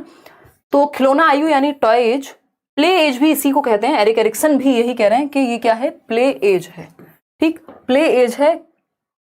एरिक एरिक्सन ये कह रहे हैं। एरिक्सन वो व्यक्ति है जिन्होंने आइडेंटिटी क्राइसिस की बात की है, कि भाई हमारा जो पहचान का संकट है कि मैं हूं कौन, वो आता कब है, अभी उस पर करेंगे बात। तो प्ले एज भी यही है, जब बच्चा प्ले वे में जाएगा। फर्स्ट क्लास में तो 6 वर्ष के बाद ही लेके जाएंगे ना उसको, 6 वर्ष पे, इतने तो वो प्ले स्कूल्स वगैरह में खेलता है। तो 2 से 6 वर्ष। फास्टेस्ट लैंग्वेज डेवलपमेंट, ये याद रखिएगा, यहां से क्वेश्चन आता ही है, यानी भाषा का विकास सबसे तेजी से होता है, तो इसको sensitive period for language development कह सकते हैं, यहां लिखा हुआ है, या क्रिटिकल पीरियड कह सकते हैं लैंग्वेज डेवलपमेंट के लिए, फास्टेस्ट पीरियड कह सकते हैं। इसका मतलब क्या है? सेंसिटिव का मतलब है कि यहां पर सबसे तेजी से, संवेदनशीलता से भाषा का विकास हो सकता है। बच्चा बहुत तेजी से वर्ड्स को ग्रैस्प करता है एनवायरनमेंट से, भाषा को बहुत तेजी से सीखता है। अगर डोरेमोन देख रहा होगा तो डोरेमोन से सीख लेगा फटाफट से, फिर वो कहीं भी यूज करता रहेगा उसको, हर दिन नए शब्द सीखेगा, और आपको लगेगा यार ये बात इसने कहां से सीख ली। अगर आप आपस में भी कुछ बात करें तो वही बात रिपीट करेगा, फिर आपको लगेगा अगली बार से शैतान के सामने थोड़ा ध्यान से रहना है ना। तो ये क्या हुआ? ये सेंसिटिव पीरियड है, बच्चा बहुत सारे वर्ड्स पिक करता है अपने लैंग्वेज एक्विजिशन डिवाइस की वजह से। लैंग्वेज एक्विजिशन डिवाइस क्या है उस पर हम चर्चा बाद में करेंगे जब हम चॉम्स्की पढ़ेंगे। इमिटेटिव एज है, नकल करता है, बहुत हद तक सीखता है, चीजों को रिपीट करता है ना। फिजिकल डेवलपमेंट भी फास्टेस्ट होता है आफ्टर बर्थ, यानी इन्फेंसी से भी ज्यादा तेज यहाँ पे बात हो रही है। सोशलाइजेशन भी बहुत तेजी से होगा, सामाजिकरण भी, लगभग हर तरह का विकास यहाँ तेजी से होता है। तो एक तो आपको याद रखना है ये लैंग्वेज के लिए, सोशल डेवलपमेंट के लिए बहुत ही तीव्र गति से होने वाला पीरियड है, सेंसिटिव और क्रिटिकल पीरियड है। टॉय एज तो है ही, प्ले एज भी इसको हम कहते हैं। अब आते हैं उत्तर बाल्यावस्था यानी लेटर चाइल्डहुड पर। ये सारी बातें लेटर चाइल्डहुड के बारे में, यहां से भी बहुत क्वेश्चन पूछे जाते हैं। 6 से 12 वर्ष, प्याजे की माने तो ही 7 से 11 वर्ष, जिसको कॉन्क्रीट ऑपरेशनल कह दिया प्याजे ने। नाम याद रखिएगा, प्याजे के अकॉर्डिंग इसी स्टेज को हम कॉन्क्रीट ऑपरेशनल यानी मूर्त संक्रियात्मक कहते हैं। 7 से 11 वर्ष यानी यही टाइम पीरियड है, 1 साल ऊपर नीचे। अगर हम एरिक एरिक्सन की माने तो इसी टाइम को इंडस्ट्री वर्सेस इंफीरियोरिटी कहते हैं, जब बच्चा स्कूल जाना शुरू करता है, स्कूल एज, कॉम्पिटेंस उसके अंदर डेवलप होती है। स्कूल एज भी आप इसको कह सकते हैं, पहली बार वो फर्स्ट क्लास में जाएगा 6 साल का होने पे। लेटेंसी फ्रॉइड की भाषा में कहते हैं, सुषुप्ता अवस्था सिगमंड फ्रॉइड की भाषा में, कि इस टाइम पे लिबिडो जो है वो शांत हो जाएगी, स्कूल की एक्टिविटीज में लग जाएगा। ठीक, तो ये तीनों ही चीजें आपको ध्यान में रखनी है। ये स्कूल एज है 6 से 12, लेटर चाइल्डहुड जिसको गैंग एज भी कहते हैं, टोली अवस्था जिसको कहते हैं, बच्चा ग्रुप्स में रहना शुरू कर देता है। अब क्योंकि इससे पहले वो जाता तो है बट टेम्परेरी फ्रेंडशिप बनाता है। अगर आप देखेंगे 2 से 6 वर्ष में, अगर आप पूर्व बाल्यावस्था में देखेंगे, वो मान लीजिए आप उसको कहीं खाना खिलाने लगे तो 2 मिनट कोई बच्चा मिला, उससे बात कर ली, फिर अपने मम्मी पापा के साथ निकल गया, याद भी नहीं है कौन मिला था। लेकिन यहाँ पे ये लॉन्ग टर्म जो फ्रेंडशिप्स हैं वो बननी शुरू हो जाती हैं, बच्चा ग्रुप में रहना शुरू कर देगा। तो ये गैंग एज है। क्या है ये? गैंग एज है। बच्चा ग्रुप में रहना शुरू करेगा, गेम और स्पोर्ट्स में इन्वॉल्व होना शुरू कर देता है। इसके अलावा एलिमेंट्री स्कूल एज तो है ही, पहली कक्षा में जाएगा इसी उम्र में। लॉन्ग टर्म फ्रेंडशिप बननी शुरू हो जाती है। आप देखते हैं बचपन से कोई बच्चा है जो बचपन से साथ है, अगर ठीक कोई पूछ रहा है age is just a number. अभी ये कहने के लिए भी मुझे बहुत बड़ा होना पड़ेगा, अभी मैं छोटी हूँ। फिजिकल डेवलपमेंट थोड़ा सा स्लो हो जाता है, मोटर डेवलपमेंट तेज हो जाता है। यानी बच्चे में कूदने की, उछलने की, चीजों को बेहतर तरीके से करने की, स्पोर्ट्स की, इन सब की क्षमता बेहतर हो जाती है। शरीर में आपको दिखेगा हाइट बहुत तेजी से नहीं बढ़ रही, शारीरिक विकास बहुत तेजी से नहीं हो रहा, लेकिन मोटर डेवलपमेंट बहुत तेजी से हो रहा है। इसके जस्ट बाद 12 साल के बाद आप देखते हैं बच्चा अचानक से खंबा बन गया, मतलब बहुत लंबा हो गया, या एकदम से उसकी हाइट वाइट बढ़ने लगी। लेकिन इस टाइम के दौरान फिजिकल डेवलपमेंट से ज्यादा उसके अंदर मोटर डेवलपमेंट, गति का विकास जो है वो ज्यादा बेहतर आता है। सूडो मेच्योरिटी का काल है, मिथ्या परिपक्वता, यानी उसको लगता है, फेक मेच्योरिटी, उसको लगता है कि वो मेच्योर हो गया, बट हुआ नहीं, होता वो बच्चा ही है। ठीक है जी, क्लियर है। देखो शेम जो है वो नेगेटिव है, ऑफ कोर्स। अगर शेम की आप इमोशन की बात कर रहे हैं तो बिल्कुल नेगेटिव है। बच्चे को आप शेम का अनुभव ना कराएं हो सके तो, ठीक है जी, नेगेटिव है ऑफ कोर्स।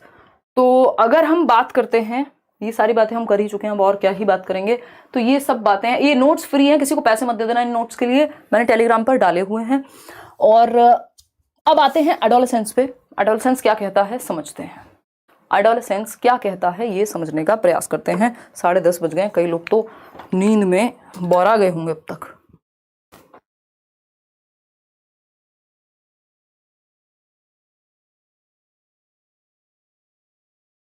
तो जिनको क्वेश्चन की बहुत ज्यादा इच्छा है ना, क्वेश्चन प्रैक्टिस करने की, 600 क्वेश्चन सिर्फ सीटेट के लिए करा चुकी हूं। एक बार आप प्लेलिस्ट खोल के देख लीजिए, 20 क्लासेस हैं आपकी सीडीपी की। ऑनलाइन पेपर जिस तरह का हुआ है उस तरह के क्वेश्चंस हैं, प्रीवियस ईयर भी हैं, और 30 क्वेश्चंस हैं एक वीडियो में, 20 सेशन है, 600 क्वेश्चन प्रैक्टिस कर लीजिए, उसके बाहर कुछ नहीं आना। देखिएगा, किशोरावस्था यानी एडोलेसेंस, ये है 12 से 18, बहुत इंपॉर्टेंट है, क्वेश्चन आता ही है हमेशा। 12 से 18 वर्ष, WHO की मानेंगे तो 10 से 19 वर्ष हो जाएगा। As per WHO 10 to 19 years of age. ठीक है, ये भी कहीं मैंने देखा था, किसी एग्जाम में पूछा हुआ है, तो इसलिए ये तो खैर मैं बहुत पहले से कराती हूँ, बट ये पूछ भी लिया है, ये मजे की बात है। ट्रांजिशनल पीरियड यानी परिवर्तन का काल, संक्रमण काल भी इसको कहते हैं, गोल्डन पीरियड, स्प्रिंग सीजन भी कह देते हैं, वसंत ऋतु। ट्रांजिशनल क्यों है ये? क्योंकि यहाँ ट्रांजिशन होगा। इससे पहले क्या था? चाइल्डहुड था, लेटर चाइल्डहुड की अगर हम बात करें, और इसके बाद क्या होगा? अडल्टहुड होगा, वयस्क बन जाएगा, अब उसको वोट का अधिकार हो जाएगा 21 साल का होते ही। तो अब वो बच्चे और बड़े के बीच में कहीं है, ट्रांजिशन में है, परिवर्तन में है। अभी ना वो बच्चा है ना वो बड़ा है, तो इसलिए वो कंफ्यूज भी है, उसको पता नहीं मेरी आइडेंटिटी क्या है। जरा सा कुछ बोलो घर में, कहते हैं अरे तुम तो बड़े हो गए, उतना भी नहीं पता, और फिर जरा सा कुछ और बोल दो तो कहेंगे अरे तुम तो बच्चे ही हो। ठीक है, तो स्ट्रेस एंड स्टॉर्म का काल भी इसको कहा है, तनाव, और क्योंकि एनर्जी बहुत होती है तो हम कह सकते हैं गोल्डन पीरियड है। स्ट्रेस एंड स्टॉर्म यानी तनाव और तूफान की अवस्था, स्टैनली हॉल के अनुसार। तनाव एवं तूफान का मतलब क्या है? बहुत तेजी से rapid hormonal changes, physical changes, cognitive changes, हर तरह के चेंजेस का विस्फोट होता है। अगर हम देखें, परिवर्तनों का विस्फोट है, बहुत तेजी से हार्मोनल, फिजिकल, साइकोलॉजिकल, हर तरह के चेंज बच्चे में आ रहे हैं, इसलिए आपको चिड़चिड़ा मिलेगा, गुस्सा ज्यादा आएगा, और भी बहुत सारी चीजें। ये वो टाइम है जब आप बच्चे से उसका दोस्त बनना शुरू कर दें, अदरवाइज वो अपनी दुनिया अलग बना लेगा और आपकी दुनिया अलग रह जाएगी, फिर वो आपकी सुनेगा भी नहीं। लीडरशिप स्किल्स की अगर हम बात करें तो लीडरशिप स्किल्स क्या है? आप देखते हैं कि बच्चे में उसको स्कूल का हेड बॉय, हेड गर्ल या कुछ एक ग्रुप में शामिल होना है ना। अगर लीडरशिप स्किल्स को डेवलप करना है तो ये उसके लिए भी बेस्ट टाइम है कि वो नेतृत्व का कौशल उसके अंदर विकसित हो जाए। इमोशनल स्टेबिलिटी की, लैक ऑफ इमोशनल स्टेबिलिटी, याद रखिएगा ये बहुत पूछता है, यानी सामवेगिक जो एक स्टेबिलिटी होती है। जैसे आज आपको कोई कहे अरे ये हो गया वो हो गया, अरे तुम्हारे एक्स ने शादी कर ली, हाँ ठीक है कर ली तो क्या करें, हैं कर लेनी चाहिए थी, उम्र जा रही थी, तो ये क्या हुआ? ये स्टेबिलिटी है इमोशनल। ठीक है ना, अगर आप 35 या 45 साल के हैं, उन लोगों की बात कर रही हूं मैं, ठीक है ना, 25 साल में हो सकता है फर्क पड़े इस बात से। लेकिन यहां पे क्या है, अगर आप 12 से 18 वर्ष के होते, 12 से 18 वर्ष के अगर आप हैं, तो मक्खी भी अगर इधर से उधर जाए तो आपके इमोशंस को वो डिस्टर्ब कर जाती है। ठीक है ना, तो आपके इमोशंस को वो कर जाती है डिस्टर्ब। तो ये वो वाला टाइम है जब इमोशनली स्टेबल नहीं है बच्चा, 2 मिनट में गुस्सा आ जाएगा, 2 मिनट में खुश हो जाएगा, 2 मिनट में कुछ और हो जाएगा, तो वो क्या है? इमोशनली इनस्टेबल है, अस्थाई है उसके संवेग जो है। ठीक है ना। अगर हम बात करें, देखो नींद खुल गई फिर से कई लोगों की, अगर हम बात करें तो ये क्या है, इमोशनल स्टेबिलिटी नहीं होती। ध्यान रखिएगा, लैक करता है, पेपर में दे देगा इमोशनल स्टेबिलिटी होती है, जबकि लैक करता है इमोशनल स्टेबिलिटी। अभी कहां से आ गई सरकार, है ना, अभी तो वो ब्रेकअप पैचअप दुनिया के किसी और दूसरे का भी होगा ब्रेकअप, उस पर भी रोलेगा, ठीक है ना। तो अगर हम बात करें तो ये इमोशनल स्टेबिलिटी की कमी है, यहाँ पे तनाव और तूफान का काल है। दूसरी भाषा में कहें तो आइडेंटिटी क्राइसिस का काल है, जिसको एरिक एरिक्सन कहते हैं। एरिक एरिक्सन के अनुसार इन्होंने एक थियरी दी है अपनी 8 स्टेजेस की, प्रॉपर लाइफ स्पैन थियरी बोलते हैं इसको, साइको सोशल डेवलपमेंट, मनो सामाजिक विकास का सिद्धांत। तो जनरली पेपर में नहीं आता है बट इनडायरेक्टली पूछ लेता है, कोई कह रहा है हम लोग तो हमेशा जागे रहते हैं। तो पहचान का संकट, आइडेंटिटी क्राइसिस, यानी बच्चा ये ढूंढ रहा है कि मैं हूं कौन, हु एम आई, आखिर मैं हूं क्या और दुनिया में मैं करने क्या वाला हूं, मैं क्या करियर चूज करूंगा, कौन सा पार्टनर चूज करूंगा, मुझे कैसे जीवन बिताना है, मैं हूं कौन। ये सारी कहानी आइडेंटिटी का क्राइसिस है कि जो मेरे पिताजी ने मुझे सरनेम दिया है मैं वो हूं या मैं कुछ और हूं। और यही कहानी एरिक्सन के साथ चल रही थी, जिन्होंने इस नाम को दिया। इनका नाम है एरिक एरिक्सन। ध्यान से देखिएगा, नाम क्या है, एरिक एरिक्सन। मतलब ये खुद आइडेंटिटी क्राइसिस में थे एक तरह से, और इनको बाद में समझ आया कि यानी एरिक किसका बेटा हुआ, एरिक का ही सन है। तो नाम जो है इन्होंने खुद को ही दिया, ये सरनेम एरिक एरिक्सन, यानी एरिक का ही बेटा है एरिक, है ना। इंटरेस्टिंग है ना। देखो, तो एरिक एरिक्सन की जब हम बात कर रहे हैं तो इन्होंने ये आइडेंटिटी क्राइसिस का कॉन्सेप्ट दिया। बहुत प्यारी थियरी है इनकी, मैंने यूट्यूब पे कराई हुई है, कभी समय मिले तो देखिएगा, बट वो पुराना होगा, आज की डेट में तो हम बहुत बातें करके समझते हैं चीजों को। आइडेंटिटी क्राइसिस, या बैच में आ रहे हैं तो वहां समझ लेंगे, ठीक है ना। अगर हम बात करते हैं आइडेंटिटी क्राइसिस यानी पहचान का संकट, आखिर मैं हूं क्या, मैं करियर क्या चूज करूंगा, मुझे कैसे जीवन जीना है ना। वोकेशनल एंजाइटी नाम की एक चीज होती है, वो होती है यहां पर वोकेशनल एंजाइटी, यानी व्यवसायिक दुश्चिंता कि मुझे करना क्या है लाइफ में। करियर काउंसलिंग लेने जा रहे हैं बच्चे, है ना, दुनिया भर की चीजें, कौन सी स्ट्रीम लूं, इसमें ही पहले तो कंफ्यूज रहता है, भैया साइंस लूं, ह्यूमैनिटीज लूं, कॉमर्स लूं, क्या करूं आखिर जीवन में, किस तरफ जाऊं। किसी ने कहा वो बन जाओ, फलाने हमारे रिश्तेदार हैं, बहुत खुश रहते हैं, बहुत पैसा है उनके पास, अंदर से चाहे रोते रहते हो। बच्चे ने कहा हाँ ठीक है ये बन जाता हूं, फिर वो कंफ्यूज हो जाएगा। तो identity crisis versus role confusion, अगर आइडेंटिटी फॉर्म हो गई तो अच्छा है, नहीं तो रोल कंफ्यूजन में रहेगा। फिर आप देखते हैं बहुत सारे लोग बहुत सारे करियर चेंज करते रहते हैं। तो वोकेशनल एंजाइटी का टाइम पीरियड है ये, ठीक है। बात आगे बढ़ेंगे। हमारे पूरा गांव 8 बजे ही सो जाता है, मैं ही जिंदा हूँ, आदित्य कह रहे हैं। यार मैं समझ सकती हूँ, कोशिश करेंगे थोड़ा सा 7 बजे करीब रख लें मैराथन, है ना। 6 बजे तो पॉसिबल नहीं है, मैंने आज भी सोचा था बट वो पॉसिबल नहीं हो पाता। तो हो सकता है कि कल 7 बजे मैराथन में लगा दूं और 9 बजे तक फ्री हो जाऊं, क्योंकि मेरा भी एक जीवन है जो बचा नहीं है, जिसमें मैं घूम सकूं, कहीं कुछ खा सकूं, कोई वीकेंड नाम की चीज हो जिसमें, है ना। देखना पड़ेगा। गुरमीत कौन से सब्जेक्ट की बात कर रहे हो भाई। देखिए तो समझते हैं फटाफट से। ब्रिज पीरियड यानी इसको पुल समय अवधि कह सकते हैं आप, ब्रिज कह सकते हैं, इसको अभी समझेंगे, मैं आपको एक पिक्चर के थ्रू समझा दूंगी। एडोलेसेंट ईगो सेंट्रिज्म होता है, उसको लगता है सब मुझे देख रहे हैं, मेरा हेयर स्टाइल कैसे बना हुआ। आजकल मेरा भाई है वो नया एडोलेसेंस में आया किशोरावस्था में, तो मम्मी कह रही थी पूरे दिन शीशे के सामने खड़ा रहता है। तो मैंने कहा अब इस एज में नहीं खड़ा होगा तो कब खड़ा होगा। और मेरे को कह रहा है कि मम्मी देखो मेरे को ऐसे ऐसे बोलती हैं, ये कहती हैं। तो मैंने कहा भाई कम बाल बना लिया करो, और मम्मी में परिवर्तन थोड़ा मुश्किल नहीं हो गया इस उम्र में। तो हालांकि इतना भी कुछ नहीं है, बट वो हंसी मजाक की बातें हैं। तो ये क्या है, उसको लग रहा है सब मुझे देख रहे हैं। वो बाल एक बार में भी बन चुके थे, बट उसको लग रहा है सबका ध्यान मेरे ऊपर है। कपड़े पहन के जाने तो कौन से पहन के जाने हैं, आज मुझे शादी में जाना है अपनी वॉच दे दो। जैसे पूरी दुनिया उसी के ऊपर ध्यान लगा करके रखी हुई है। कोई 2 लोग शादी में बात कर रहे हो तो बच्चे को लगेगा, बच्चा नहीं है एडोलेसेंस में है, किशोरावस्था वाले व्यक्ति को लगेगा कि मेरे ही बारे में बात हो रही है, मेरी ही चीजों को देख करके जल रहे हैं, मेरी ही चीजों को देख करके खुश हो रहे हैं, वॉट एवर इट इज, ठीक है ना। तो ये हुआ एडोलेसेंट ईगोसेंट्रिज्म, यानी किशोरावस्था अहम केंद्रित था। स्प्रिंग सीजन, बसंत ऋतु तो है ही भाई, इतने सारी एनर्जी होती है इस टाइम में आपके पास जिसकी हद नहीं है, ठीक। तो ये वाला समय या तो व्यक्ति को बनाएगा या बिगाड़ देगा। चलिए आगे बढ़ते हैं। ट्रांजिशनल पीरियड क्यों है, ये ब्रिज पीरियड क्यों है, इसको समझते हैं, क्योंकि इससे क्वेश्चन पूछे जाते हैं लगातार। अगर हम देखें तो एडोलेसेंस यानी किशोरावस्था, 12 से 18 वर्ष का काल, 10 से 19 WHO के अनुसार किशोरावस्था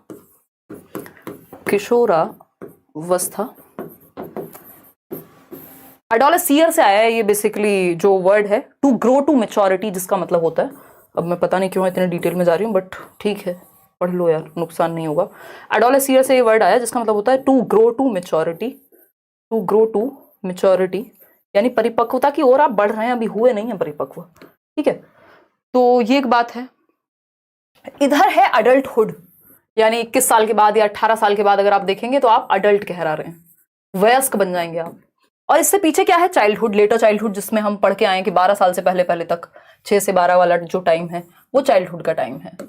तो अडोलेसेंस बीच में कहीं फंसा हुआ है बेचारा, इसीलिए आइडेंटिटी के क्राइसिस हैं, रोने पड़ रहे हैं, ठीक है। अगर हम देखें तो ये है चाइल्डहुड यानी बाल्यावस्था, 12 वर्ष से पहले पहले बच्चा था, अब 21 के बाद 19 के बाद उसको थोड़ा अडल्ट की तरह ट्रीट करेंगे। बीच में अटका हुआ है कि यानी ब्रिज है ये, अपने आप में पुल है। किसके बीच का पुल है ये है एक ब्रिज चाइल्डहुड और अडल्टहुड के बीच का, इसीलिए इसको ब्रिज पीरियड एडोलेसेंस को कहते हैं। दूसरा नाम इसका ट्रांजिशनल यानी परिवर्तन का काल है, ट्रांजिशनल पीरियड। ट्रांजिशन हो रहा है आपका एक बच्चे से एक अडल्ट में, तो इसको ट्रांजिशनल पीरियड भी हम कहते हैं।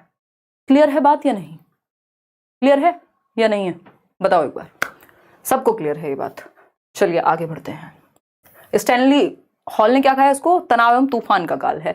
एडोलेसेंट ईगो सेंटर्स मैंने आपको बता दिया। अच्छा, इसमें यार सीटेट लेवल का नहीं है, छोड़ देते हैं उस बात को। दो बेसिकली वो होते हैं आपके हॉर्मोन्स डिसऑर्डर होते हैं। एक बिंज डिसऑर्डर होता है जिसको बुलीमिया कहते हैं, बहुत ज़्यादा खाता है बच्चा और उगल देता है एडोलेसेंस में ही।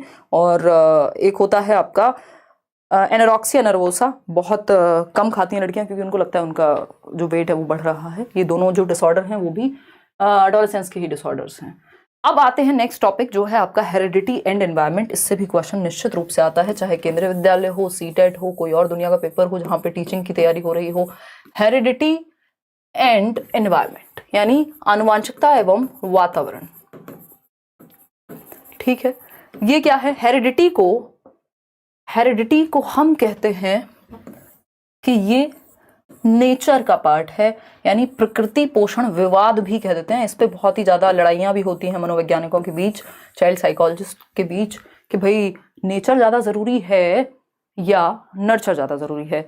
मनीष, एक और फालतू सवाल आपने किया और आप गए, है ना। आज आपको लग रहा है मैं मजाक के उतने मूड में हूं, कितनी सीरियस बातें चल रही हैं। हम यहाँ एरिक्सन डिस्कस कर रहे हैं, हम यहाँ ऐसे ऐसे लोगों को डिस्कस कर रहे हैं जिन्होंने दुनिया बदल दी पढ़ाई की, दुनिया मनोविज्ञान में और बच्चों के विकास में, चाइल्ड डेवलपमेंट में, सब पलट के रख दिया। और आप लगे हैं शादी कब करेंगे, हैं? मेरी शादी से दुनिया रुकी हुई है जैसे, हैं? चलो आओ फटाफट इधर आ जाओ, पढ़ लो, इतनी रात को लगे हुए हो। प्रकृति यानी नेचर, जिसको हेरिडिटी आनुवंशिकता कहते हैं। नेचर मतलब जो आपको मिल चुका है, आप इसको कह लीजिए नेचर से मिला है या आपके जीन से, जेनेटिक मेकअप से मिला है, जिसमें बदलाव संभव नहीं है, स्टैटिक है, ये स्थिर है, ऐसा नहीं हो सकता। आपकी आंखों का रंग आपको आज काला मिला है, कल आप उसको कुछ और बना लें, ठीक है ना। तो स्थिर है, फिक्स्ड है एक तरह से अगर देखा जाए। बहुत रेयर चेंजेस आते हैं, वो भी जनरेशन बाय जनरेशन। नर्चर की अगर हम बात करें तो इसको पोषण कहते हैं, कि जो नर्चर, पोषण कहां से मिलेगा, खाना पीना माहौल जो भी है वो एनवायरमेंट से मिलेगा। तो नर्चर का मतलब एनवायरमेंट यानी वातावरण हो गया, ठीक है जी बात।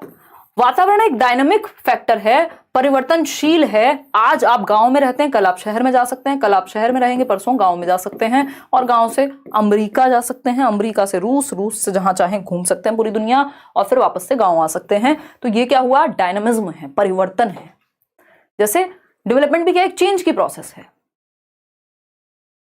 ठीक है ना। बहुत बढ़िया, ऑल द बेस्ट साक्षी और आपकी दोनों सहेलियां अर्चना और लक्ष्मी, है ना। पढ़ लो, अब आ जाओ, ऑल द बेस्ट। अरे आप लोग बढ़िया करके आओगे, इतनी मेहनत क्यों चल रही है तो। लेकिन अब आपके बस का अगर पढ़ना नहीं है टिक करके तो प्रॉब्लम है, अदरवाइज अगर जो लोग पढ़ सकते हैं, ऑफकोर्स आप लोग पढ़ ही सकते हैं, तभी रुके हुए हैं, तो फिर उस स्थिति में कुछ नहीं कर सकते। तो प्रकृति यानी हेरिडिटी यानी नेचर, इसमें परिवर्तन उतना संभव नहीं है, जेनेटिक है। वही पोषण की अगर हम बात करते हैं तो ये एनवायरमेंट यानी डायनामिक है, परिवर्तनशील है, परिवर्तन आप आसानी से एनवायरमेंट में कर सकते हैं।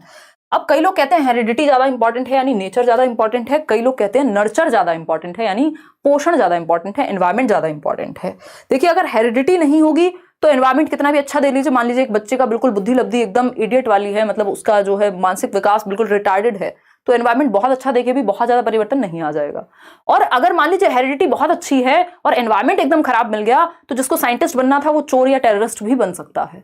तो ये क्या हुआ, दोनों ही चीजें महत्वपूर्ण हो गई, ठीक। तो हम ये कहेंगे नेचर और नर्चर की जब हम बात कर रहे हैं तो दोनों ही महत्वपूर्ण हैं। नेचर और नर्चर की डिबेट में आपको दोनों के साथ रहना है। कुछ पक्षों में नेचर ज्यादा प्रभावी हो जाता है, यानी हेरिडिटी, जैसे आपकी आंखों का रंग, आपकी बालों का रंग, आपका बॉडी टाइप, आपकी हाइट, ये सब हेरिडिटी से ज्यादा प्रभावित होती हैं। और आपका जो एजुकेशन है, न्यूट्रिशन है, ये एनवायरमेंट से, ट्रेनिंग है, वो एनवायरमेंट से ज्यादा प्रभावित होती है। तो डेवलपमेंट क्या है? प्रोडक्ट है। डेवलपमेंट क्या है? वुडवर्थ कहते हैं दोनों ही महत्वपूर्ण है विकास में, चाहे वो हेरिडिटी हो चाहे वो एनवायरमेंट हो, दोनों का गुणनफल है विकास। लेकिन याद रखिएगा गुणनफल है, एडिशन नहीं है, एडिटिव नहीं होते ये पेपर में पूछा जा चुका है और ये अलग अलग लेवल्स के तरीके से भी पूछा जाता है। एडिटिव नहीं होते, यानी योग नहीं हो सकता हेरिडिटी और एनवायरमेंट का। हेरिडिटी प्लस एनवायरमेंट बराबर डेवलपमेंट नहीं होता, ये क्रॉस लगा लीजिएगा इस चीज पे। हेरिडिटी इनटू एनवायरमेंट होगा, हेरिडिटी की गुणा होती है एनवायरमेंट के साथ, दोनों क्या करते हैं? प्रतिक्रिया करते हैं, आपस में इंटरेक्शन होता है हेरिडिटी और एनवायरमेंट का, और तब जाकर के विकास होगा।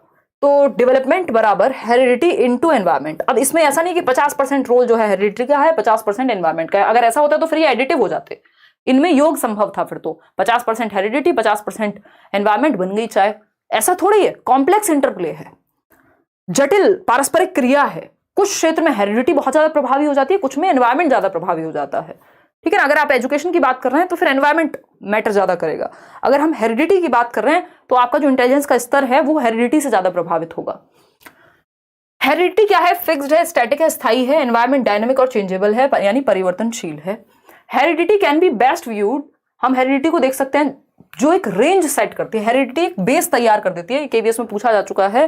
क्या है? हेरिडिटी एक बेस तैयार कर देती है, डेवलपमेंट के लिए एक आधार प्रदान कर देती है। हेरिडिटी क्या है? अब हम ये पढ़ेंगे थोड़ा सा।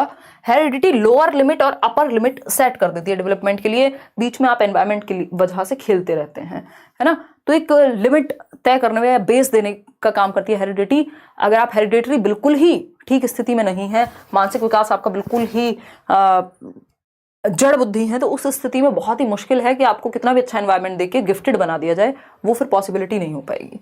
ठीक है, लेकिन हाँ, ज्यादातर लोगों का आईक्यू एवरेज होता है, तो इसलिए आप इसमें अपनी असफलताओं का जो ठीक रहा है वो खुद पे फोड़िएगा। ये मत कहिएगा हमें तो हेरिडिटी से अच्छी इंटेलिजेंस नहीं मिली थी। ज्यादातर दुनिया सिर्फ 2% लोग हैं जो जीनियस हैं और 2% लोग से भी कम हैं जो एकदम इडियट हैं, बाकी सब एवरेज में ही हैं। More than 50% population average IQ रखती है। आईक्यू पे आएंगे अभी। तो is actually shaped by the support and opportunities of the environment, यानी जो हेरिडिटी है उसको सपोर्ट मिलती है, एनवायरनमेंट और हेरिडिटी दोनों काम करते हैं। बेसिकली सपोर्ट देखिएगा, जो डेवलपमेंट है उसको सपोर्ट मिलता है हेरिडिटी और एनवायरनमेंट में जो अपॉर्चुनिटीज मिली हैं उससे। ठीक है, ये वही बेसिक बात जो हम 4 बार रिपीट कर चुके हैं। यार आजकल मेरी तबीयत जो है ना वो थोड़ी सी एग्जॉस्टेड हूं मैं। देखिएगा, अब आते हैं प्रिंसिपल्स ऑफ डेवलपमेंट पर। प्रिंसिपल्स ऑफ डेवलपमेंट देखिएगा, नेक्स्ट वीकेंड शायद सैटरडे संडे आपकी ऑफलाइन क्लासेस मैं रख सकती हूँ, तो दिल्ली आने के लिए तैयार रहिएगा। ठीक है जी, मैंने सोचा था 2-2.5 घंटे ही रखे हैं आज की क्लास। अभी कितना समय हुआ है हमको? अभी तो 1.5 घंटा हुआ है। बहुत बड़ा श्रद्धा। चलिए अभी पढ़ते हैं। तो प्रिंसिपल्स ऑफ डेवलपमेंट देखिएगा, प्रिंसिपल्स पढ़ेंगे, फिर उसके बाद हमारे पास है इंडिविजुअल डिफरेंसेस का टॉपिक, फिर उसके बाद है हमारे पास, चलते हैं अभी तो पढ़ते हैं, कोई दिक्कत नहीं। पढ़ने के लिए तैयार हो ना, मतलब रुक सकते हो ना रात को, सुबह कहीं जाना तो नहीं है, संडे है आज तो। देखिएगा, संडे रात को हो जाएगा। प्रिंसिपल्स ऑफ डेवलपमेंट देखिएगा, यानी विकास के सिद्धांत देखिएगा एक बार। विकास के सिद्धांत है, यहाँ से भी एक क्वेश्चन आपका हर हालत में ही आता है और लगभग हर एक एग्जाम में आता है। यस, पढ़ सकते हैं अभी तो। ईवीएस के नोट्स भी मिलेंगे। कल 7 बजे रख सकते हैं या तो सेशन, या फिर एक दिन रुक करके हर दिन मैराथन रख सकते हैं। चलो देख लेंगे वो, आप एक बार वीडियो चेक कर लेना, हो सकता है कल 7 बजे आपका एक मैराथन सेशन आपको मिल जाए।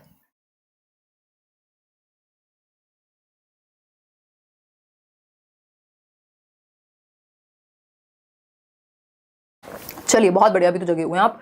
प्रिंसिपल्स ऑफ डेवलपमेंट यानी विकास का सिद्धांत। प्रिंसिपल्स ऑफ डेवलपमेंट, विकास के सिद्धांत, यानी विकास क्या है? एक यूनिवर्सल या ब्रॉड प्रक्रिया है, एक बहुत बड़ी प्रक्रिया है। तो इसको समझने के लिए कुछ सिद्धांत बनाए गए कि इसको बेहतर तरीके से समझें, इसलिए कुछ रूल्स बना लो। जैसे ह्यूमन नेचर क्या है, बड़ा कॉम्प्लेक्स सा है, तो समाज में क्या किया यार, तमीज से रहने के लिए कुछ रूल्स बना लो। तो रूल्स क्या हमें हेल्प कर देते हैं, ज्यादा भसड़ नहीं होती दिमाग में, हमें पता होता है ये फॉलो करना है, अगर ज्यादा दिमाग नहीं लगाना तो ये फॉलो कर लो, चुपचाप से बात खत्म। ठीक, तो इसी तरह से विकास के भी कुछ सिद्धांत बनाए गए कि इन सिद्धांतों पे विकास काम करता है, क्योंकि विकास एक ब्रॉड प्रक्रिया है, बहुत ही बड़ी प्रक्रिया है, तो इसको बेहतर तरीके से समझने के लिए कुछ सिद्धांत डेवलप किए गए। सबसे पहली बात कि डेवलपमेंट क्या है, यूनिवर्सल है। यहां लिख लीजिएगा, development is universal. Development is universal. Universal यानी विकास एक सार्वभौमिक प्रक्रिया है। विकास एक सार्वभौमिक प्रक्रिया है। सार्वभौमिक प्रक्रिया है यानी पूरी दुनिया में, चाहे आप एशिया में रहते हो, यानी आप भारत के बच्चे हैं, आप पाकिस्तान के बच्चे हैं, आप श्रीलंका के बच्चे हैं, या आप अमेरिका के बच्चे हैं, आप कजाकिस्तान के बच्चे हैं, आप रशिया के बच्चे हैं, आप कनाडा में रहने वाले एक बच्चे हैं, मतलब दुनिया के सारे बच्चों में विकास की जो प्रक्रिया है वो लगभग सेम तरीके से काम करती है। यानी विकास सार्वभौमिक है, एटलीस्ट जो स्टेजेस हैं। तो इन्फेंसी पूरी दुनिया के हर बच्चे के लिए एक जैसा ही रहेगा। चाइल्डहुड है तो सभी के लिए एक जैसा रहेगा, ऐसा तो नहीं है चाइल्डहुड में अगर रशिया का बच्चा है तो वो तो भाई ओलंपिक्स में चला जाता है और यहाँ बच्चे चल नहीं पाते, ऐसा नहीं होता ना। मतलब जा सकता है ट्रेनिंग वगैरह से, लेकिन इन्फेंसी मतलब सभी के लिए एक जैसा। जन्म से 2 वर्ष में यदि बच्चा सेंसस से सीखता है तो पूरी दुनिया के बच्चे ऐसे ही सीखते हैं, है ना। बच्चा अगर चलने से पहले क्रॉल करना, घिसट के चलना सीखता है तो वो सारी दुनिया में यही पैटर्न फॉलो होता है। यानी विकास का जो पैटर्न है वो यूनिवर्सल है। ठीक, विकास का पैटर्न यूनिवर्सल है सभी के लिए, लेकिन रेट डिफरेंट है। याद रखिएगा, दर भिन्न है। 2 सेम एज के बच्चे भी अलग अलग तरह से एक्टिविटी कर सकते हैं। देखिए, डेवलपमेंट इज कॉन्टिन्यूअस, ये हमें पता है, सतत चलता है, लाइफ लॉन्ग, वूम टू टूम, ये हुआ पहला सिद्धांत, जीवन पर्यंत चलेगा। डेवलपमेंट इज सीक्वेंशियल और ऑर्डरली, यानी क्रम में होता है। इन्फेंसी के बाद आपका चाइल्डहुड आएगा, उसमें भी पहले अर्ली चाइल्डहुड, लेटर चाइल्डहुड, फिर एडोलेसेंस, फिर अडल्टहुड, फिर ओल्ड एज जाकर के कहीं आएगी। एक क्रम है, एक सीक्वेंस है। Rate of development varies person to person, विकास की दर भिन्न होती है। याद रखिएगा, इसका जो पैटर्न है, जो विकास का पैटर्न है वो पूरी दुनिया में सभी के लिए सेम है, यूनिवर्सल है। जो पैटर्न है, जो डेवलपमेंट का पैटर्न है वो यूनिवर्सल है। सब जगह पे पैटर्न ऐसा ही फॉलो होता है कि पहले बच्चा बैठना सीखता है, फिर वो घिस घिस के, मतलब पहले चलना सीखता है, फिर बैठना सीखता है, फिर खड़े होना सीखेगा, फिर चलना सीखेगा, फिर दौड़ना सीखेगा कहीं। ये क्या है, एक पैटर्न है जो सब जगह फॉलो होगा। बच्चा पहले एक सेंटेंस बोलने से पहले वो सिंगल शब्द बोलना शुरू करता है, उसके बाद वो 2 शब्दों को जोड़ के नया शब्द जोड़ेगा। तो ये क्या हुआ, एक पैटर्न है, सेम होगा, यूनिवर्सल है। लेकिन रेट सेम नहीं है। यानी पैटर्न तो सेम है सभी के लिए, विकास का जो पैटर्न है वो सेम है, लेकिन रेट इज डिफरेंट, दर जो है वो भिन्न है। अगर 2 सेम एज के बच्चे हैं, दोनों में सेम गति से विकास होगा जरूरी नहीं है। एक बच्चा है जो 9 महीने में खड़ा होना सीख गया था, दूसरा बच्चा है जिसको लगभग 1.25 साल या 1.5 साल लग गया। तो दर भिन्न है। किसी में कोई चीज तेजी से होती है, उसमें हेरिडिटी और एनवायरमेंट दोनों ही कारण होते हैं, किसी में वही चीज जल्दी हो जाती है। ठीक है ना, क्लियर है? कोई दिक्कत परेशानी इस बात को समझने में अगर है तो आप बता सकते हैं। क्लियर है ना?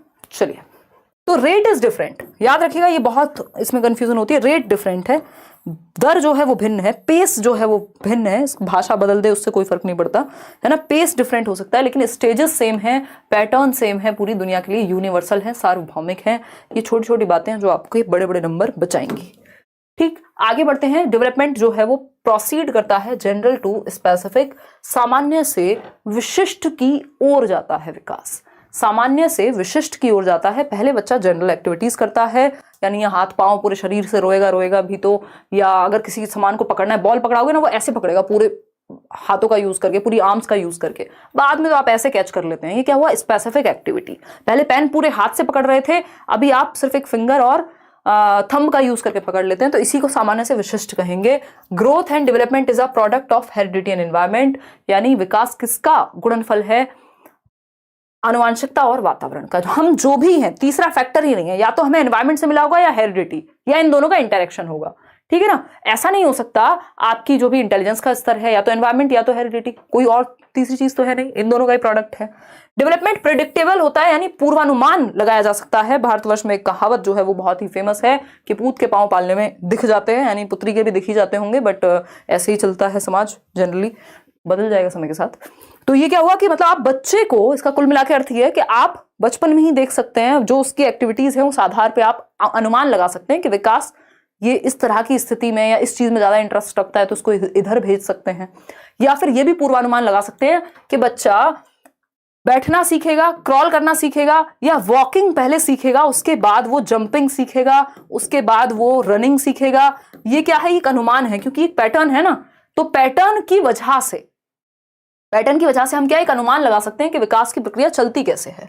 There is a constant interaction between all factors of development, यानी विकास के जितने भी पक्ष हैं वो सब आपस में जुड़े हुए हैं, फिजिकल, कॉग्निटिव, सोशल और इमोशनल। क्लियर है कि नहीं है ये बता दीजिए, फिर हम बढ़ जाएंगे आगे। अच्छा, एक डायरेक्शन जो है प्रिंसिपल का, वो प्रिंसिपल ऑफ डायरेक्शन जो है वो बहुत ही महत्वपूर्ण है। देखिएगा, डेवलपमेंट मॉडिफिएबल है, रिवर्सेबल नहीं है, ये बात भी ध्यान रखिएगा पेपर में। और कोई कह रहा है ऊंट के बाल, अच्छा जो भी है यार, ठीक है ना, समझ लिया करो। हाँ एग्जैक्टली आदि, बहुत ही बढ़िया।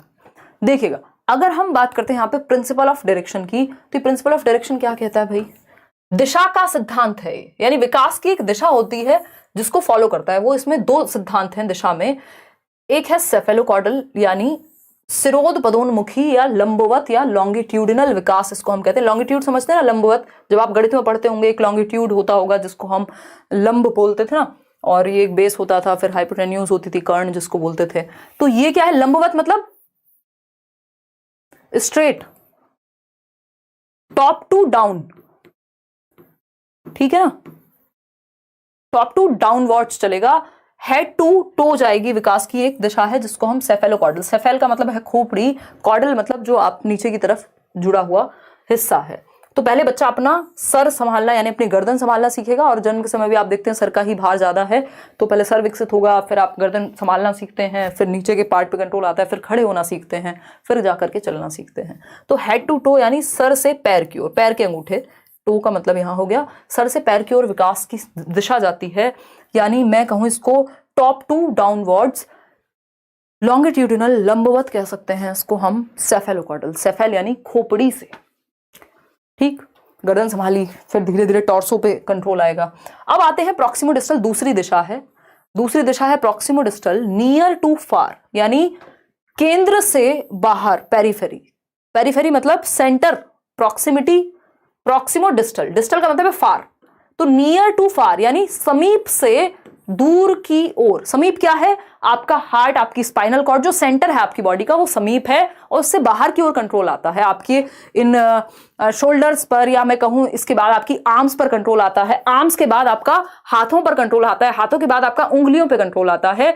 ये है near to far, centre to periphery, केंद्र से बाहर की ओर या सीमाओं की ओर, पेरिफेरी। इसी को आप ग्रॉस टू फाइन भी कह सकते हो, मतलब एग्जैक्टली नहीं, बट पेपर में general to specific, gross to fine इसी से जोड़ के दे दिया जाता है कि बच्चा है, पहले वो पूरे हाथ से पेन उठाता था, अब वो 2 उंगलियों से उठा लेगा, तो ये क्या है, प्रॉक्सिमो डिस्टल है। ठीक है, इतनी बात क्लियर है। पहले आपकी स्पाइनल कॉर्ड डेवलप होती है, आपका हार्ट डेवलप होता है, आपका बॉडी का सेंटर डेवलप होता है, ये सारी चीजें इसी में आती हैं। इसको ध्यान जरूर रखिएगा। सेफेल का मतलब ही है खोपड़ी, तो हेड टू टो तो यानी स्रोत पदोन्मुखी, सेफेलोकॉर्डल, प्रॉक्सिमो डिस्टल यानी near to far, centre to periphery, केंद्र से बाहर की ओर। अब आते हैं व्यक्तिगत विभिन्नताएं, इस पे भी कई क्वेश्चन देखने को मिलते हैं। इंडिविजुअल डिफरेंसेस, लग नहीं रहा आज इंटेलिजेंस हम कर पाएंगे, कल थोड़ा जल्दी क्लास शुरू करेंगे, कम से कम भी 7 बजे से, और ताकि 10 बजे तक भी अगर लेनी हो तो 3 घंटे के करीब हम सेशन रख पाएं, क्योंकि अगर पूरा सिलेबस इतने डिटेल में समझना है तो समय लगेगा अच्छा खासा, है ना। देखिएगा, व्यक्तिगत विभिन्नताओं का आधार, basis of individual differences. Individual differences क्या हैं? क्या कोई भी 2 लोग बिल्कुल एक जैसे हो सकते हैं? नहीं हो सकते, नहीं तो रॉबर्ट्स बन जाएंगे, है ना, चिट्टी बन जाएंगे फिर वो। ठीक है, चिट्टी भी एक जैसा नहीं रहा था, खैर बाद में, आज मैं चिट्टी की जान को आई हुई हूँ। ठीक, तो बेसिकली चिट्टी वो मूवी है ना, रोबो, याद अगर किसी ने ना देखी हो, कोई अलग यूनिवर्स में रहता हो तो ये क्या हुआ, रॉबर्ट्स बन जाएंगे अगर हमें इंडिविजुअल डिफरेंसेस नहीं होंगे, व्यक्तिगत विभिन्नताएं नहीं होंगी। बोला जाता है वन साइज फिट्स ऑल जैसा कुछ नहीं होता, यानी आप एक टी शर्ट लाइए, मान लीजिए एक साइज की, मीडियम साइज की, क्या वो सबको फिट आ जाएगी? नहीं आएगी। ऐसे ही मनुष्य भी हैं। आपने एक और चीज सुनी होगी जनरल कहावत में कि 5 उंगलियां भी एक जैसी नहीं होती हाथ की। इसका मतलब इनमें भी इंडिविजुअल डिफरेंसेस हैं, है ना, व्यक्तिगत विभिन्नताएं हैं। अगर आप ट्विंस भी हैं, अगर आप दोनों एक साथ भी पैदा हुए हैं, अगर आप 2 भाई बहन हैं या भाई भाई हैं, है ना, या 2 बहनें बहनें हैं, तो तब भी आपके अंदर अंतर पाए जाएंगे, आपके टेम्परामेंट में, आपके नजरिए में, आपके एटीट्यूड में, आपके एप्टीट्यूड में, बहुत सारी चीजों में। ठीक है ना? तो कोई भी 2 लोग, जैसे हमारा थंब इंप्रेशन एक नहीं होता, वैसे ही कोई भी 2 लोग पूरी तरह से एक नहीं होते। कुछ चीजें सेम होती हैं, कुछ चीजें डिफरेंट होती हैं। इसी से डाइवर्सिटी क्रिएट होती है। अदरवाइज हम कहते हैं भारत विभिन्नताओं का देश है, यूनिटी इन डाइवर्सिटी। अगर सब एक जैसे हो जाएंगे मजा नहीं आएगा। सोचो एक और व्यक्ति है आपके ही जैसा, एकदम कोई रिलेशनशिप में नहीं आएगा, कोई गर्लफ्रेंड बॉयफ्रेंड का चक्कर नहीं है, सब एक ही जैसे हैं, कोई मजा नहीं आता, कोई वैरायटी नहीं है, कोई रंग नहीं है ना। थोड़ा कुछ तो आप दोस्त को कुछ बोल रहे हैं, वो आपको 2 टॉन्ट मारे, फिर तो जाके मजा आता है ना। एक व्यक्ति है जो आसानी से नाराज हो जाता है, दूसरा है जो आसानी से नाराज नहीं होता, तीसरा है जो स्पोर्ट्स में बहुत अच्छा है, चौथा है जो फिलॉसफी में बहुत अच्छा है। तो इससे रंग भरते हैं नेचर में। तो इंडिविजुअल डिफरेंसेस क्या है? एकदम नेचुरल हैं, और ये सिर्फ हम में, ह्यूमंस में नहीं, जानवरों में भी पाए जाएंगे, पेड़ों में भी पाए जाएंगे, लगभग हर स्पीसीज में पाए जाते हैं। जितनी भी प्रजातियां हैं, जितनी भी दुनिया भर में जितनी भी चीजें हैं, वहां पर पाई जाएंगे इंडिविजुअल डिफरेंसेस। इंडिविजुअल डिफरेंसेस का आधार क्या है? किस किस वजह से हम अलग होते हैं? हमारे बुद्धि के स्तर में अलग होते हैं। अगर हम बच्चों की बात करें, सारे बच्चे एक जैसे नहीं हो सकते। अगर क्लास में 30 बच्चे बैठे हुए सब एक जैसे होंगे नहीं, होने भी नहीं चाहिए। ठीक है ना? तो अगर हम बात कर रहे हैं इंटेलिजेंस की, बुद्धि की, तो उस केस में जो इंटेलिजेंस है या बुद्धि है उसमें अलग अलग होते हैं। एकदम सेम आईक्यू नहीं होता सबका, थोड़ा थोड़ा अंतर कुछ ना कुछ होता रहेगा, बुद्धि का स्तर अलग होगा। इंटरेस्ट सबका, अगर आईक्यू भी सेम है फिर भी क्या होगा? इंटरेस्ट हो सकता है मुझे मनोविज्ञान में इंटरेस्ट आ रहा हो, आपको गणित में आ रहा हो, किसी तीसरे को म्यूजिक में आ रहा हो। तो हर बच्चे का इंटरेस्ट भी अलग होगा। किसी को स्पोर्ट्स में आ रहा हो तो आपको बच्चे के इंटरेस्ट को पहचानना है। वैल्यूज में, मूल्यों में, हो सकता है मेरे लिए झूठ बोलना बहुत बड़ी बात हो, किसी के लिए नहीं हो। तो ये क्या हुआ? मूल्यों का भी अंतर हो गया। तो सबके मूल्य या वैल्यूज अलग हैं। एप्टीट्यूड में, अभिक्षमता जिसको हम कहते हैं, एप्टीट्यूड क्या है? आपकी किसी स्किल को एक्वायर करने की क्षमता, your ability to acquire a skill. Skill को एक्वायर करने की क्षमता, यानी आप टीचर बनना चाहते हैं बट आप समझा तो आप खुद को भी नहीं पा रहे हैं जीवन में, किसी और को तो जब समझाएं, है ना। तो ये क्या हुआ? नंबर बहुत अच्छे ले आते हैं लेकिन, तो आप में क्या नहीं हुआ? टीचिंग एप्टीट्यूड की कमी है। कुछ हद तक ट्रेनिंग वगैरह देके डेवलप किया जा सकता है, बट ऐसा नहीं हो सकता कि आउट ऑफ द ब्लू अचानक से बिल्कुल नहीं था आप में कोई एप्टीट्यूड किसी चीज को करने का और आप करने लग गए। तो एप्टीट्यूड की अगर हम बात कर रहे हैं तो किसी स्किल को एक्वायर करने का एप्टीट्यूड, अगर हम देखें तो एप्टीट्यूड टेस्ट भी होते हैं बहुत सारे जो डेवलप्ड नेशंस हैं, कि आप देखना चाह रहे हैं कि आपके बच्चे में क्या एप्टीट्यूड है, किस तरफ वो बेहतर करेगा। यदि उसको ट्रेनिंग वगैरह दिलाई जाए, अगर वो स्पोर्ट्स में अच्छा है, यदि वो भाषा में अच्छा है तो उसको उस तरफ भेजें, अगर वो स्पोर्ट्स में अच्छा है तो उसको स्पोर्ट्स अकेडमी में डालें, अगर वो म्यूजिक में अच्छा है तो उसको उस तरफ लेकर के जाएं। तो आपके अंदर किसी स्किल को एक्वायर करने की क्षमता। एटीट्यूड दूसरा एक वर्ड है जिसको हम अभिवृत्ति कह देते हैं। एटीट्यूड है आपका नजरिया कैसा है, आपके वैल्यूज कैसी हैं, आपका एटीट्यूड मतलब आपके आइडियाज, आपके बिलीफ्स, आपके वैल्यू, आपका सिस्टम, आपका परसेप्शन कैसा है, बेसिकली आपका नजरिया कैसा है, आप किस तरह से सोचते हैं, किन चीजों को मानते हैं, आपके आइडियाज, वैल्यूज, बिलीफ्स क्या हैं आपके, उस आधार पे एक व्यक्ति में हम कहते हैं इसका नेगेटिव एटीट्यूड है, इसका पॉजिटिव एटीट्यूड है। यानी ये क्या हुआ? वो उसके क्या आइडियाज हैं, उसका क्या बिलीफ सिस्टम है, वो कैसे देखता है चीजों को। पर्सनैलिटी यानी व्यक्तित्व, सबकी पर्सनैलिटी भी अलग होती है, इसमें हेरिडेटरी फैक्टर्स भी होते हैं, एनवायरमेंटल फैक्टर्स भी होते हैं। हालांकि पर्सनैलिटी एक डायनेमिक फैक्टर है, ठीक है ना। नमाज रहने दो, कल 7 बजे से चालू कीजिएगा। हाँ यार, क्योंकि मैंने भी आज खाना वाना खाया नहीं है प्रॉपर, देखिएगा। और थोड़ा सा एग्जॉशन चल रहा है पिछले, मुझे जितना याद आ रहा है 2 महीने में, कम से कम भी 2 महीने से संडे की शक्ल नहीं देखी है। देखिएगा, इंडिविजुअल डिफरेंसेस यानी व्यक्तिगत विभिन्नताएं। अब इंडिविजुअल डिफरेंसेस अच्छे से पढ़ लेते हैं, फिर उसके बाद ही छुट्टी करेंगे। ये अच्छा टॉपिक है, यहाँ से क्वेश्चन आता है, ठीक है ना। केवीएस पीआरटी की फीस कम करवा दीजिए। अगर आपको बहुत ज्यादा समस्या है अनुराग, तो आप मेल डाल दीजिए, फ्री दिला देंगे। अगर बहुत ही एक्सट्रीम समस्या, आपको लगता है कि आप 1500 रुपये पे नहीं कर पाएंगे या 2000 रुपये, कितनी 2000 फीस है ना, अभी तो डिस्काउंट पे ही है 15 तारीख तक, क्योंकि 1500 का तो फॉर्म ही है और उसमें 10 टीचर पढ़ा रहे हैं अगर हम बैच की बात कर रहे हैं, और सभी अपने आप में एक्सपीरियंस लोग हैं। तो वो अपने आप में ही जिस फीस पे आपके सामने है बैच, क्योंकि पेडागोजी का बैच मैंने स्पेशली बोल भी दिया टीम को, मुश्किल से 800 से ऊपर नहीं रखेंगे उसको, जिनको सिर्फ पेडागोजी पढ़नी है। और बट इसमें 10 टीचर्स इन्वॉल्व हैं, पूरा मटेरियल होगा, टेस्ट सीरीज वैसे दुनिया भर की चीजें हो जाएंगी, बाद में ऑफलाइन चीजें भी होंगी, तो वो उनके एंड पे भी मैनेज करना ईजी नहीं होता कई बार, ठीक है ना। खैर देखिएगा, समझते हैं। अगर हम बात, इसमें ईवीएस भी है क्योंकि जो ईवीएस वाले क्वेश्चन है साइंस रिलेटेड क्वेश्चंस भी उसमें आ सकते हैं, तो वो भी आपका डाला गया है। इंडिविजुअल डिफरेंसेस यानी व्यक्तिगत विभिन्नताएं, खैर बैच पे अलग से बात कर लेंगे। व्यक्तिगत विभिन्नताओं की यदि हम बात करें, व्यक्तिगत विभिन्नताएं, विभिन्नताएं यानी व्यक्तियों में भिन्नताएं होती हैं, सभी एक जैसे नहीं हो सकते, ठीक। और ये किस आधार पे होती है इनको अगर हम देखें, या तो इनहेरिटेड होती हैं, क्योंकि हेरिडिटी और एनवायरमेंट दो ही तो चीजें हैं जो हमारी पूरी दुनिया को डिफाइन कर रहे हैं। हेरिडिटी यानी इनहेरिटेड, आपने इनहेरिट कर लिया, है ना, इनहेरिट कर लिया अपने पिताजी का टेम्परामेंट, बहुत ही गुस्से वाले, थोड़ा आपके अंदर भी वो नकचड़ापन है, तो ये क्या हुआ, टेम्परामेंट। या बहुत ही शांत रहने वाले, कई माँ बाप होते हैं जो बहुत शांत होते हैं, उनके बच्चे भी, उनका भी टेम्परामेंट थोड़ा सा प्रभावित होता है उस चीज से। इसमें एनवायरमेंट और हेरिडिटी दोनों का रोल है। एस्टेट में भी ये काम आ सकता है, बिल्कुल आलोक, मतलब ऐसा थोड़ी टॉपिक चेंज हो जाएंगे, दुनिया से अलग हो जाएगा कुछ। Hello ma'am, I am in Bangalore, can you please tell, मेरा सीटेट क्लियर करने के बाद मुझे यहाँ केटेट क्लियर के बाद रीजनल लैंग्वेज सीखनी पड़ेगी गवर्नमेंट के लिए। हो सकता है, डिपेंड करता है उनके रूल्स क्या है देती, जिस भी स्कूल में या जिस भी स्टेट गवर्नमेंट में आप अप्लाई कर रहे हैं, अगर ऐसे रूल्स हैं तो सीखनी पड़ सकती है, अदरवाइज हो सकता है आपका इंग्लिश से काम चल जाए। सीटेट पेपर 2 की हम बात करें, मैंने क्लियर कर लिया और मेरे 49% थे, आई बिलोंग फ्रॉम एससी, फिर तो कोई दिक्कत नहीं है ना, उसमें होगा रिलैक्सेशन। एक बार चेक कर लेना कि एक बार वो पूरा पढ़ लेना, मैंने सिलेबस शायद शेयर नहीं किया, आज कर दूंगी। और अगर रिलैक्सेशन एज में दिया होगा, मतलब उसमें परसेंटेज में एससी हिसाब से, जो कि होता है ज्यादातर जगह पे, बट इसमें मुझे कहीं दिखा नहीं था। तो टेम्परामेंटली यानी इनहेरिटेड की अगर हम बात करें तो आपका टेम्परामेंट जो स्वभाव है वो आपकी हेरिडिटी से प्रभावित हो सकता है। आपकी जो मानसिक क्षमता, आपकी जो इंटेलिजेंस है वो ज्यादातर हेरिडिटी से प्रभावित होती है। आपका आईक्यू, फिजिकल यानी जो आपका फिजिक है, आपकी शारीरिक बनावट है, आपके पिताजी थे 6 फीट के, मम्मी भी थी 5'11" की, आप हो गए 7 फीट के, ये क्या है, ये मैं मजाक कर रही हूँ, ये इनहेरिटेड है, ठीक है। तो इंडिविजुअल डिफरेंसेस सब कुछ तो आ ही जाएगा ना इसमें। तो अगर हम बात करें तो ये हुआ इनहेरिटेड यानी फिजिक, आपका बॉडी स्ट्रक्चर, कई लोग मोटे नहीं होते कितना भी खा लें, वो जेनेटिक्स ही उनके वैसे हैं, है ना। तो अगर हम बात करें फिजिक आपकी, मेंटल और टेम्परामेंटल जो आपका स्वभाव है, ये सब इनहेरिटेड ज्यादा होते हैं। और एक्वायर्ड की अगर हम बात करें, अर्जित की अगर हम बात करें, जैसे मेरी और मेरी मदर की जो शक्ल है बिल्कुल एक जैसी है, मेरी नानी की शक्ल मदर से कुछ मिलती है, तो ये क्या हुआ, ये इनहेरिटेड है। इंडिविजुअल डिफरेंसेस में तो दिखना, शेप, साइज, शक्ल सब आ जाता है ना, तो ये हुआ इनहेरिटेड वाला केस। इवन आवाज भी आप देखते हैं, आप भाई बहनों की मिक्स हो जाती है, मम्मी और बेटी की मिक्स हो जाती है, फोन उठा करके किसी को लगता है रिश्तेदार को, अरे आप हैं ये तो हमने समझा था बहन जी होंगी, देखिएगा, या भाभी जी होंगी। एक्वायर्ड यानी अर्जित की जब हम बात करें, जो हम एनवायरमेंट से उठाएंगे, इनहेरिटेड मतलब जो हेरिडिटी से मिली है।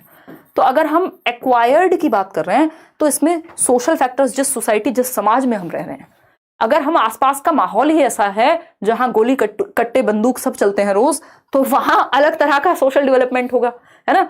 और एक कल्चर ऐसा है, जो भी कल्चर है आपका, जो भी संस्कृति है, जो समय के साथ आप परिवर्तन देख रहे हैं, क्या पहनावा है, बहुत सारी चीजें, ये आपकी एनवायरमेंट से, कि एक व्यक्ति जो राजस्थान में रहता है तो इंडिविजुअल डिफरेंसेस का एक कारण उसमें एक्वायर्ड ट्रेट्स भी होंगे जो कल्चर से या सोसाइटी से उठाए होंगे। भाषा हो सकती है, इसमें बहुत सारी चीजें हो सकती हैं।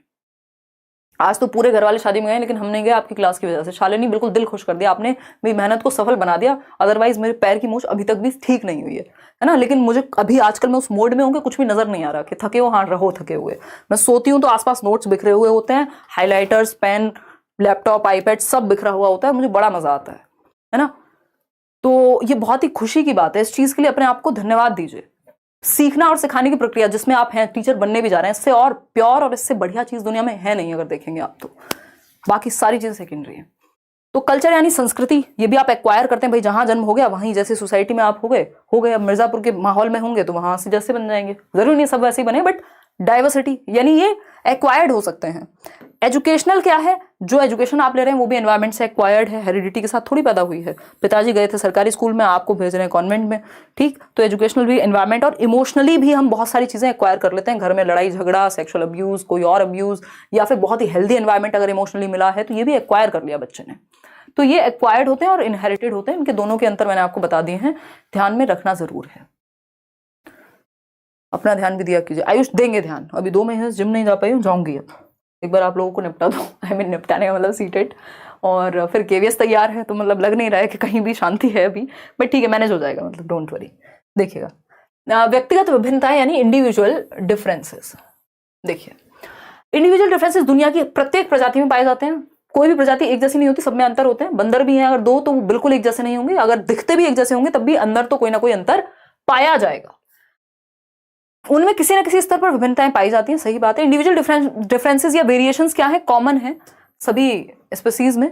वेरिएशंस से या इंडिविजुअल डिफरेंसेस से, व्यक्तिगत विभिन्नताओं से रंग भरते हैं। जैसे प्रकृति क्या है, डाइवर्स बनती है, नहीं तो सब एक जैसे हो जाएंगे। Variability is a fact of nature and individuals are no exception.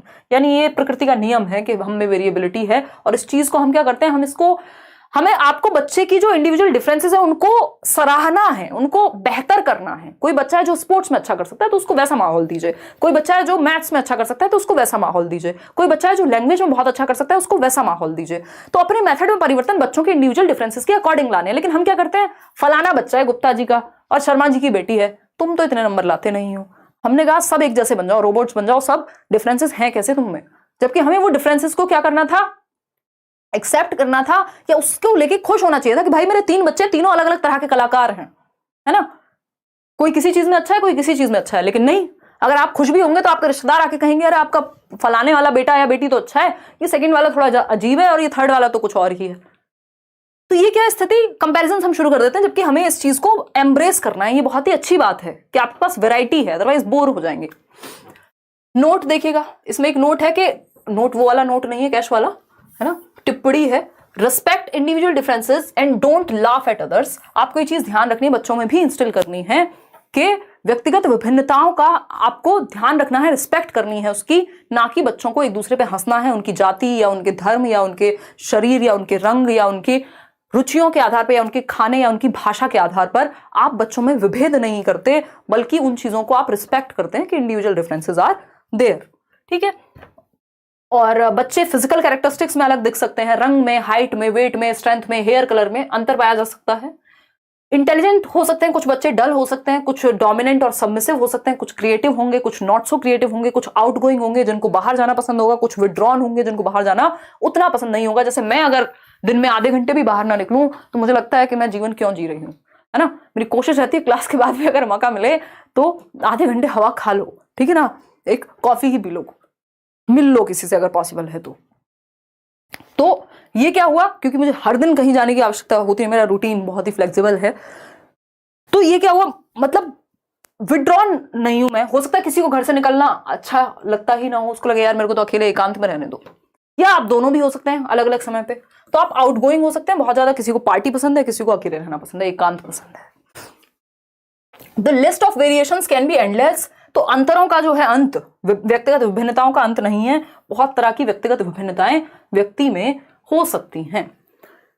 अब इसमें बहुत इंपॉर्टेंट चीज है, जो टर्म्स आपके पूछे जाते हैं पेपर में। विद्यालय में यूनिफॉर्म आवश्यक है। यूनिफॉर्मिटी की हम बात करते हैं ना, यूनिफॉर्म समझते हैं आप, सब एक जैसा। अगर ऐसे यूनिफॉर्म के नाम पे स्कूल फेमस हो जाते हैं। हमारे यहाँ एक स्कूल है, उसको मतलब लोग मजाक में बोलते हैं, खैर, हरी वर्दी गुंडागर्दी, कि वहां की जो यूनिफॉर्म है वो कैसी है, हरी है, ग्रीन है। कोई कॉन्वेंट स्कूल है और मान लीजिए किसी और स्कूल की यूनिफॉर्म है, वो एक ही जैसी होती है, तो व्हाइट शर्ट है, ब्लू कलर की पैंट है या स्कर्ट है, या कोई और, मतलब यूनिफॉर्म मतलब सबके लिए एक जैसा। चाहे आप के घर में बहुत अधिक धन है, किसी भी जाति से हैं आप, किसी भी समुदाय से हैं, किसी भी चीज में इंटरेस्ट है, आपको फैशन में है नहीं है, बट यूनिफॉर्म सबके लिए एक जैसी है। इससे क्या होता है, थोड़ा सा ये हो जाता है कि मान लीजिए जिसके पास संसाधन ज्यादा है वो स्कूल में सज के आए, और एक बच्चा है जिसके पास, बेचारे के पास कपड़े भी ठीक से नहीं है, तो वो ना पहन के आए, तो अजीब सी स्थिति बन जाएगी। तो इसलिए ये एक रूपता जरूरी होती है कि यूनिफॉर्म हम बना देते हैं। अभी तक तो हमारी कंट्री में एटलीस्ट हम ये फॉलो कर ही रहे हैं। कोई कुछ पूछ रहा है, सिद्धार्थ साहू कह रहे हैं सीटेट अपियरिंग स्टूडेंट के लिए क्या चांस है केवीएस में? 2 दिन बहुत पेनफुल गए हैं, नोटिफिकेशन देखकर क्या करूं समझ नहीं आता।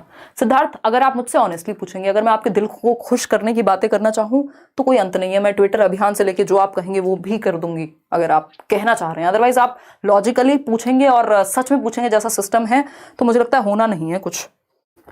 अब ये जनरली मैं नेगेटिव बातें नहीं करती हूँ, बट थोड़ा सा अगर हम लॉजिक का प्रयोग करें यहाँ, तो 1 मिनट में हम देख सकते हैं। मैंने बताया आपको 2016 से 18 में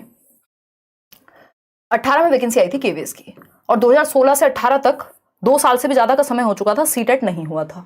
ठीक, तो उस टाइम पे एक रीजन था कि उन्होंने अपियरिंग में अलाउ कर दिया। क्यों? क्योंकि सीटेट की गलती है कि 2 साल से नहीं निकाला। ठीक है ना। अभी स्थिति क्या, अब आप कहेंगे कि नहीं साल में 2 बार होता था सीटेट, अब 1 बार हो रहा है। अब वो कहें, अब केवीएस भी 4 साल में आई है वैकेंसी, इस चीज पे आप घेर नहीं सकते। जो स्थिति है सरकार को घेरने वाली या संस्था को घेरने वाली, वो ये लॉजिक उतना नहीं बन पाता उनके अकॉर्डिंग। इसमें ये चीज हो सकती थी, मान लीजिए, क्योंकि जो आज सीटेट अपियरिंग में है, ध्यान से समझिएगा, जो सीटेट अपियरिंग में है तो ऐसा तो है नहीं उसकी एज निकल गई है। इसका मतलब वो तो अपनी पढ़ाई अपनी गति से कर रहा था, उसका तो कोई नुकसान नहीं हुआ, ना कोरोना से ना किसी और से। वो तो अभी अगर बीएड या डीएलएड में पढ़ ही रहा है या पढ़ ही रही है तो उसकी एज तो निकल नहीं रही, वो तो अपनी पेस पे पढ़ रहा है। अगर केवीएस वो पहले दे भी देते तो क्या ही हो जाता है ना। तो अब ये इनकी अपनी सेंसिटिविटी है कि ये लोग कर सकते थे अलाउ, जो कि कर देते तो कुछ बुरा नहीं हो जाता। बट अगेन इसमें बहुत ज्यादा बन नहीं पा रही बात, मतलब मुझे नहीं लगता कि इस चीज पे बहुत ज्यादा परेशान होके, या उनको तो लग रहा है आप तो अपने पेस पे चल रहे हैं, क्या हो गया अगले साल फिर दे देंगे, जरूरी थोड़ी 4 साल बाद ही आएगी। तो लेट्स सी क्या रहता है। मेरी तरफ से आप लोग जैसा कहेंगे वैसा हो जाएगा, बट मुझे पर्सनली इस बात में बहुत ज्यादा तर्क महसूस नहीं हो रहा कि इस चीज को लेकर के आपको बहुत ज्यादा उम्मीदें नहीं पालनी चाहिए। अगर कोशिश कर भी रहे हैं बहुत अच्छी बात है, आधार ग्राउंड या रीजंस तो हर चीज के हैं, बट सक्सेस के जो चांसेस हैं वो बहुत रेयर हैं इस केस में, है ना। खैर ये अपने आप में निराशाजनक बात भी है, बट अब इसमें मैं कोई मीठी गोली देके क्या करूं आपको।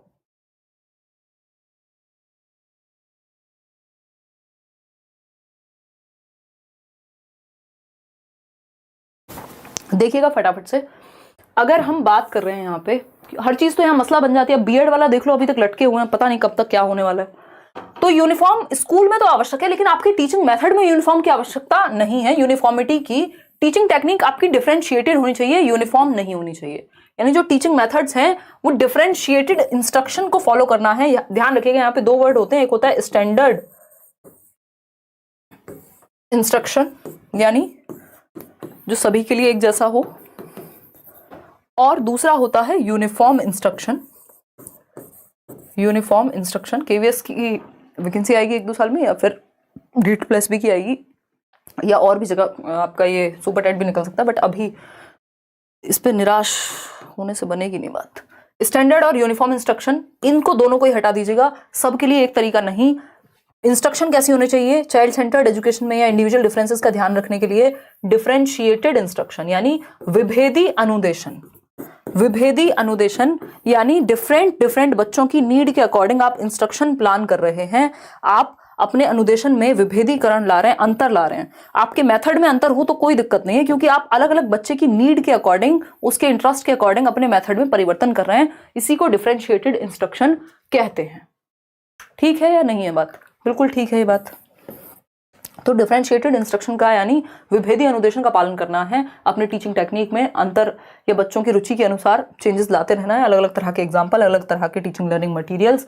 स्टैंडर्ड और यूनिफॉर्म तो सबके लिए एक जैसा हो जाएगा, तो सबको एक मेथड से, सबको एक डंडे से हाँकेंगे तो काम नहीं चलेगा। टीचर के लिए इंडिविजुअल डिफरेंसेस का ध्यान रखने के लिए एक तो आपको एक रूप अनुदेशन नहीं देना है कि सबको एक जैसा यूनिफॉर्म इंस्ट्रक्शन नहीं। डिफरेंशिएटेड यानी विभेदी अनुदेशन, यस ये देना है, ये पॉजिटिव है बच्चों की नीड के अकॉर्डिंग। अगर आपको ग्रुप बनाना भी है बच्चों का तो विभेदी अनुदेशन का प्रयोग करेंगे डिफरेंट एबिलिटीज के आधार पे। ग्रुपिंग अगर हो भी रही है तो होमोजीनियस होने की बजाय, एक होता है होमोजीनियस ग्रुप, एक रूप जिसको हम कहते हैं, होमोजीनियस मत बनाइए, यानी जिसकी सबकी एबिलिटी एक जैसी है। होमो का मतलब ही होता है सेम, तो बिल्कुल सेम एबिलिटी वाले बच्चे हैं जो सब 60% लाते हैं, उनको एक ग्रुप में डाल दिया। ये मत करिए। अगर ग्रुपिंग करनी भी हो तो हिट्रोजेनस यानी विषम रूपी करिए, जहां पे डिफरेंट एबिलिटी वाले बच्चे हो, एक 60% वाला हो, एक 33% वाला हो, एक 90 वाला हो, किसी को ड्राइंग में इंटरेस्ट है, किसी को पेंटिंग में इंटरेस्ट है, तो डिफरेंट टाइप ऑफ बच्चे होने चाहिए आपके एक ग्रुप में, उसको अच्छा माना जाएगा। सेम एबिलिटी वाली ग्रुपिंग से बचना है ना। पहले तो एबिलिटी ग्रुपिंग से ही बचना है और उसमें भी सेम एबिलिटी वाली तो बिल्कुल बचना है। अब आता है मोटिवेशन। तो मोटिवेशन हम करेंगे कल, हम 7 बजे तो हर हालत में शुरू कर ही देंगे। बस मुझे कहीं जाना ना हो कल, जो कि जाना नहीं ही होगा। आज के लिए इतना ही रखेंगे, कोई और बात हो तो बता दीजिए, है ना। हिंदी कंटेंट ज़्यादा ऐड हुआ है सेशन में, थैंक यू। हाँ गोविंद, ये नोट्स उस तरह से बनवाए थे, मतलब बनवाए क्या थे भाई, बनवाए कैसे बोल रही हूँ, तो पाप लगेगा मुझे एक्चुअली। ये नोट्स हंसी आ रही है मुझे। अब मैं आपको पूरी कहानी बताती हूँ। एक लर्नर है हमारे, उन्होंने हमें ये क्लास देख करके कुछ एक नोट्स लिख करके भेज दिए। अब उस टाइम पे क्या हुआ कि वो आ गया हमारे पास नोट्स, मैंने सोचा ठीक है यार, इसको टाइप करा देती हूँ और दे दूंगी, ईजी हो जाएगा थोड़ा मेरे लिए भी, क्योंकि अपना ही लर्नर होते हैं तो वो उसी तरह से लिख लेते हैं। अब मैंने वो टाइप करा दिए, वो थे शायद 12 पेज या पता नहीं 14 पेज, फिर वो बने 26 पेज। जब मैं पढ़ने बैठी मेरे को लगा ये भी ऐड होना चाहिए, ये भी ऐड होना चाहिए, ये भी ऐड होना चाहिए, फिर वो 26 से 47 पेज बन गए। तो अब मैं ये बोलने की अधिकारी नहीं रही हूँ कि बनवा दिए थे, इसमें बहुत मेहनत गई है। तो मतलब कोशिश मैंने ये की थी, ये टाइप करा दिए थे कह सकते हो आप, कि इसमें बाइलिंगुअल सी स्थिति रहे और आप आसान भाषा में समझ पाएं। इसको प्योर इंग्लिश मीडियम में भी दे देंगे, उस पर काम करेंगे बिल्कुल, क्योंकि ये नोट्स वाला ऐसा काम है, आप किसी से करा भी लो ना मज़ा नहीं आता, वो लैंग्वेज का टच ही नहीं आ पाता। मैम कुछ तैयारी नहीं हो पाया है, कुछ आगे मार्गदर्शन कीजिए। बीएड कर चुका हूँ मैंने, आपका पेड कोर्स भी ले रखा है, वीडियो देख नहीं पाता हूँ। अब कमर इसमें क्या करें, 2 बूंद जिंदगी की पिलाएं हैं। अगर देखोगे ही नहीं, दवाई खाओगे ही नहीं, फायदा कैसे होगा सरकार, है बताओ एक बार। तो इतना तो कर ही लो। दूसरा, अगर सीटेट की बात कर रहे हो, अगर नहीं देख पाए हो तो अब तो जितने यहाँ पे यूट्यूब पे मैराथॉन्स चल रहे हैं सिर्फ उनको देख लो। आज करियर रोल पे भी एक क्लास थी तो कुछ 1000 लोग वहां भी होंगे और मैं उनके कमेंट्स नहीं देख पाई हूँ, बट तो आई एम सो सॉरी। चलिए आज कमेंट तो मैंने वैसे भी बहुत कम लिए हैं। कल मिलेंगे 7 बजे, आप तैयार रहिएगा, है ना, और थोड़ा सा पढ़ाई करेंगे। कल हम अभिप्रेरणा करने वाले हैं, उसके बाद हम करेंगे, क्योंकि 7 से 9-10 भी बज जाए तो कोई दिक्कत नहीं है, लेकिन अभी जब 12 बजते हैं तो बहुत ही वो वाली सिचुएशन हो जाती है कई लोगों के लिए। तो ये कहानी है, फिर हम इंटेलिजेंस करेंगे। काफ़ी कुछ है यार करने को, थोड़ा टाइम लग जाए बेशक, लेकिन मेरी कोशिश ये है कि कॉन्सेप्चुअल क्लैरिटी आपकी डेवलप हो, तब तो मैराथन का फायदा। नहीं तो 1 शॉट तो मैं पेपर से पहले कराऊंगी, वो फिर आप उस समय देख सकते हैं, ठीक है ना। केवीएस की फीस बता दो, बता तो दी।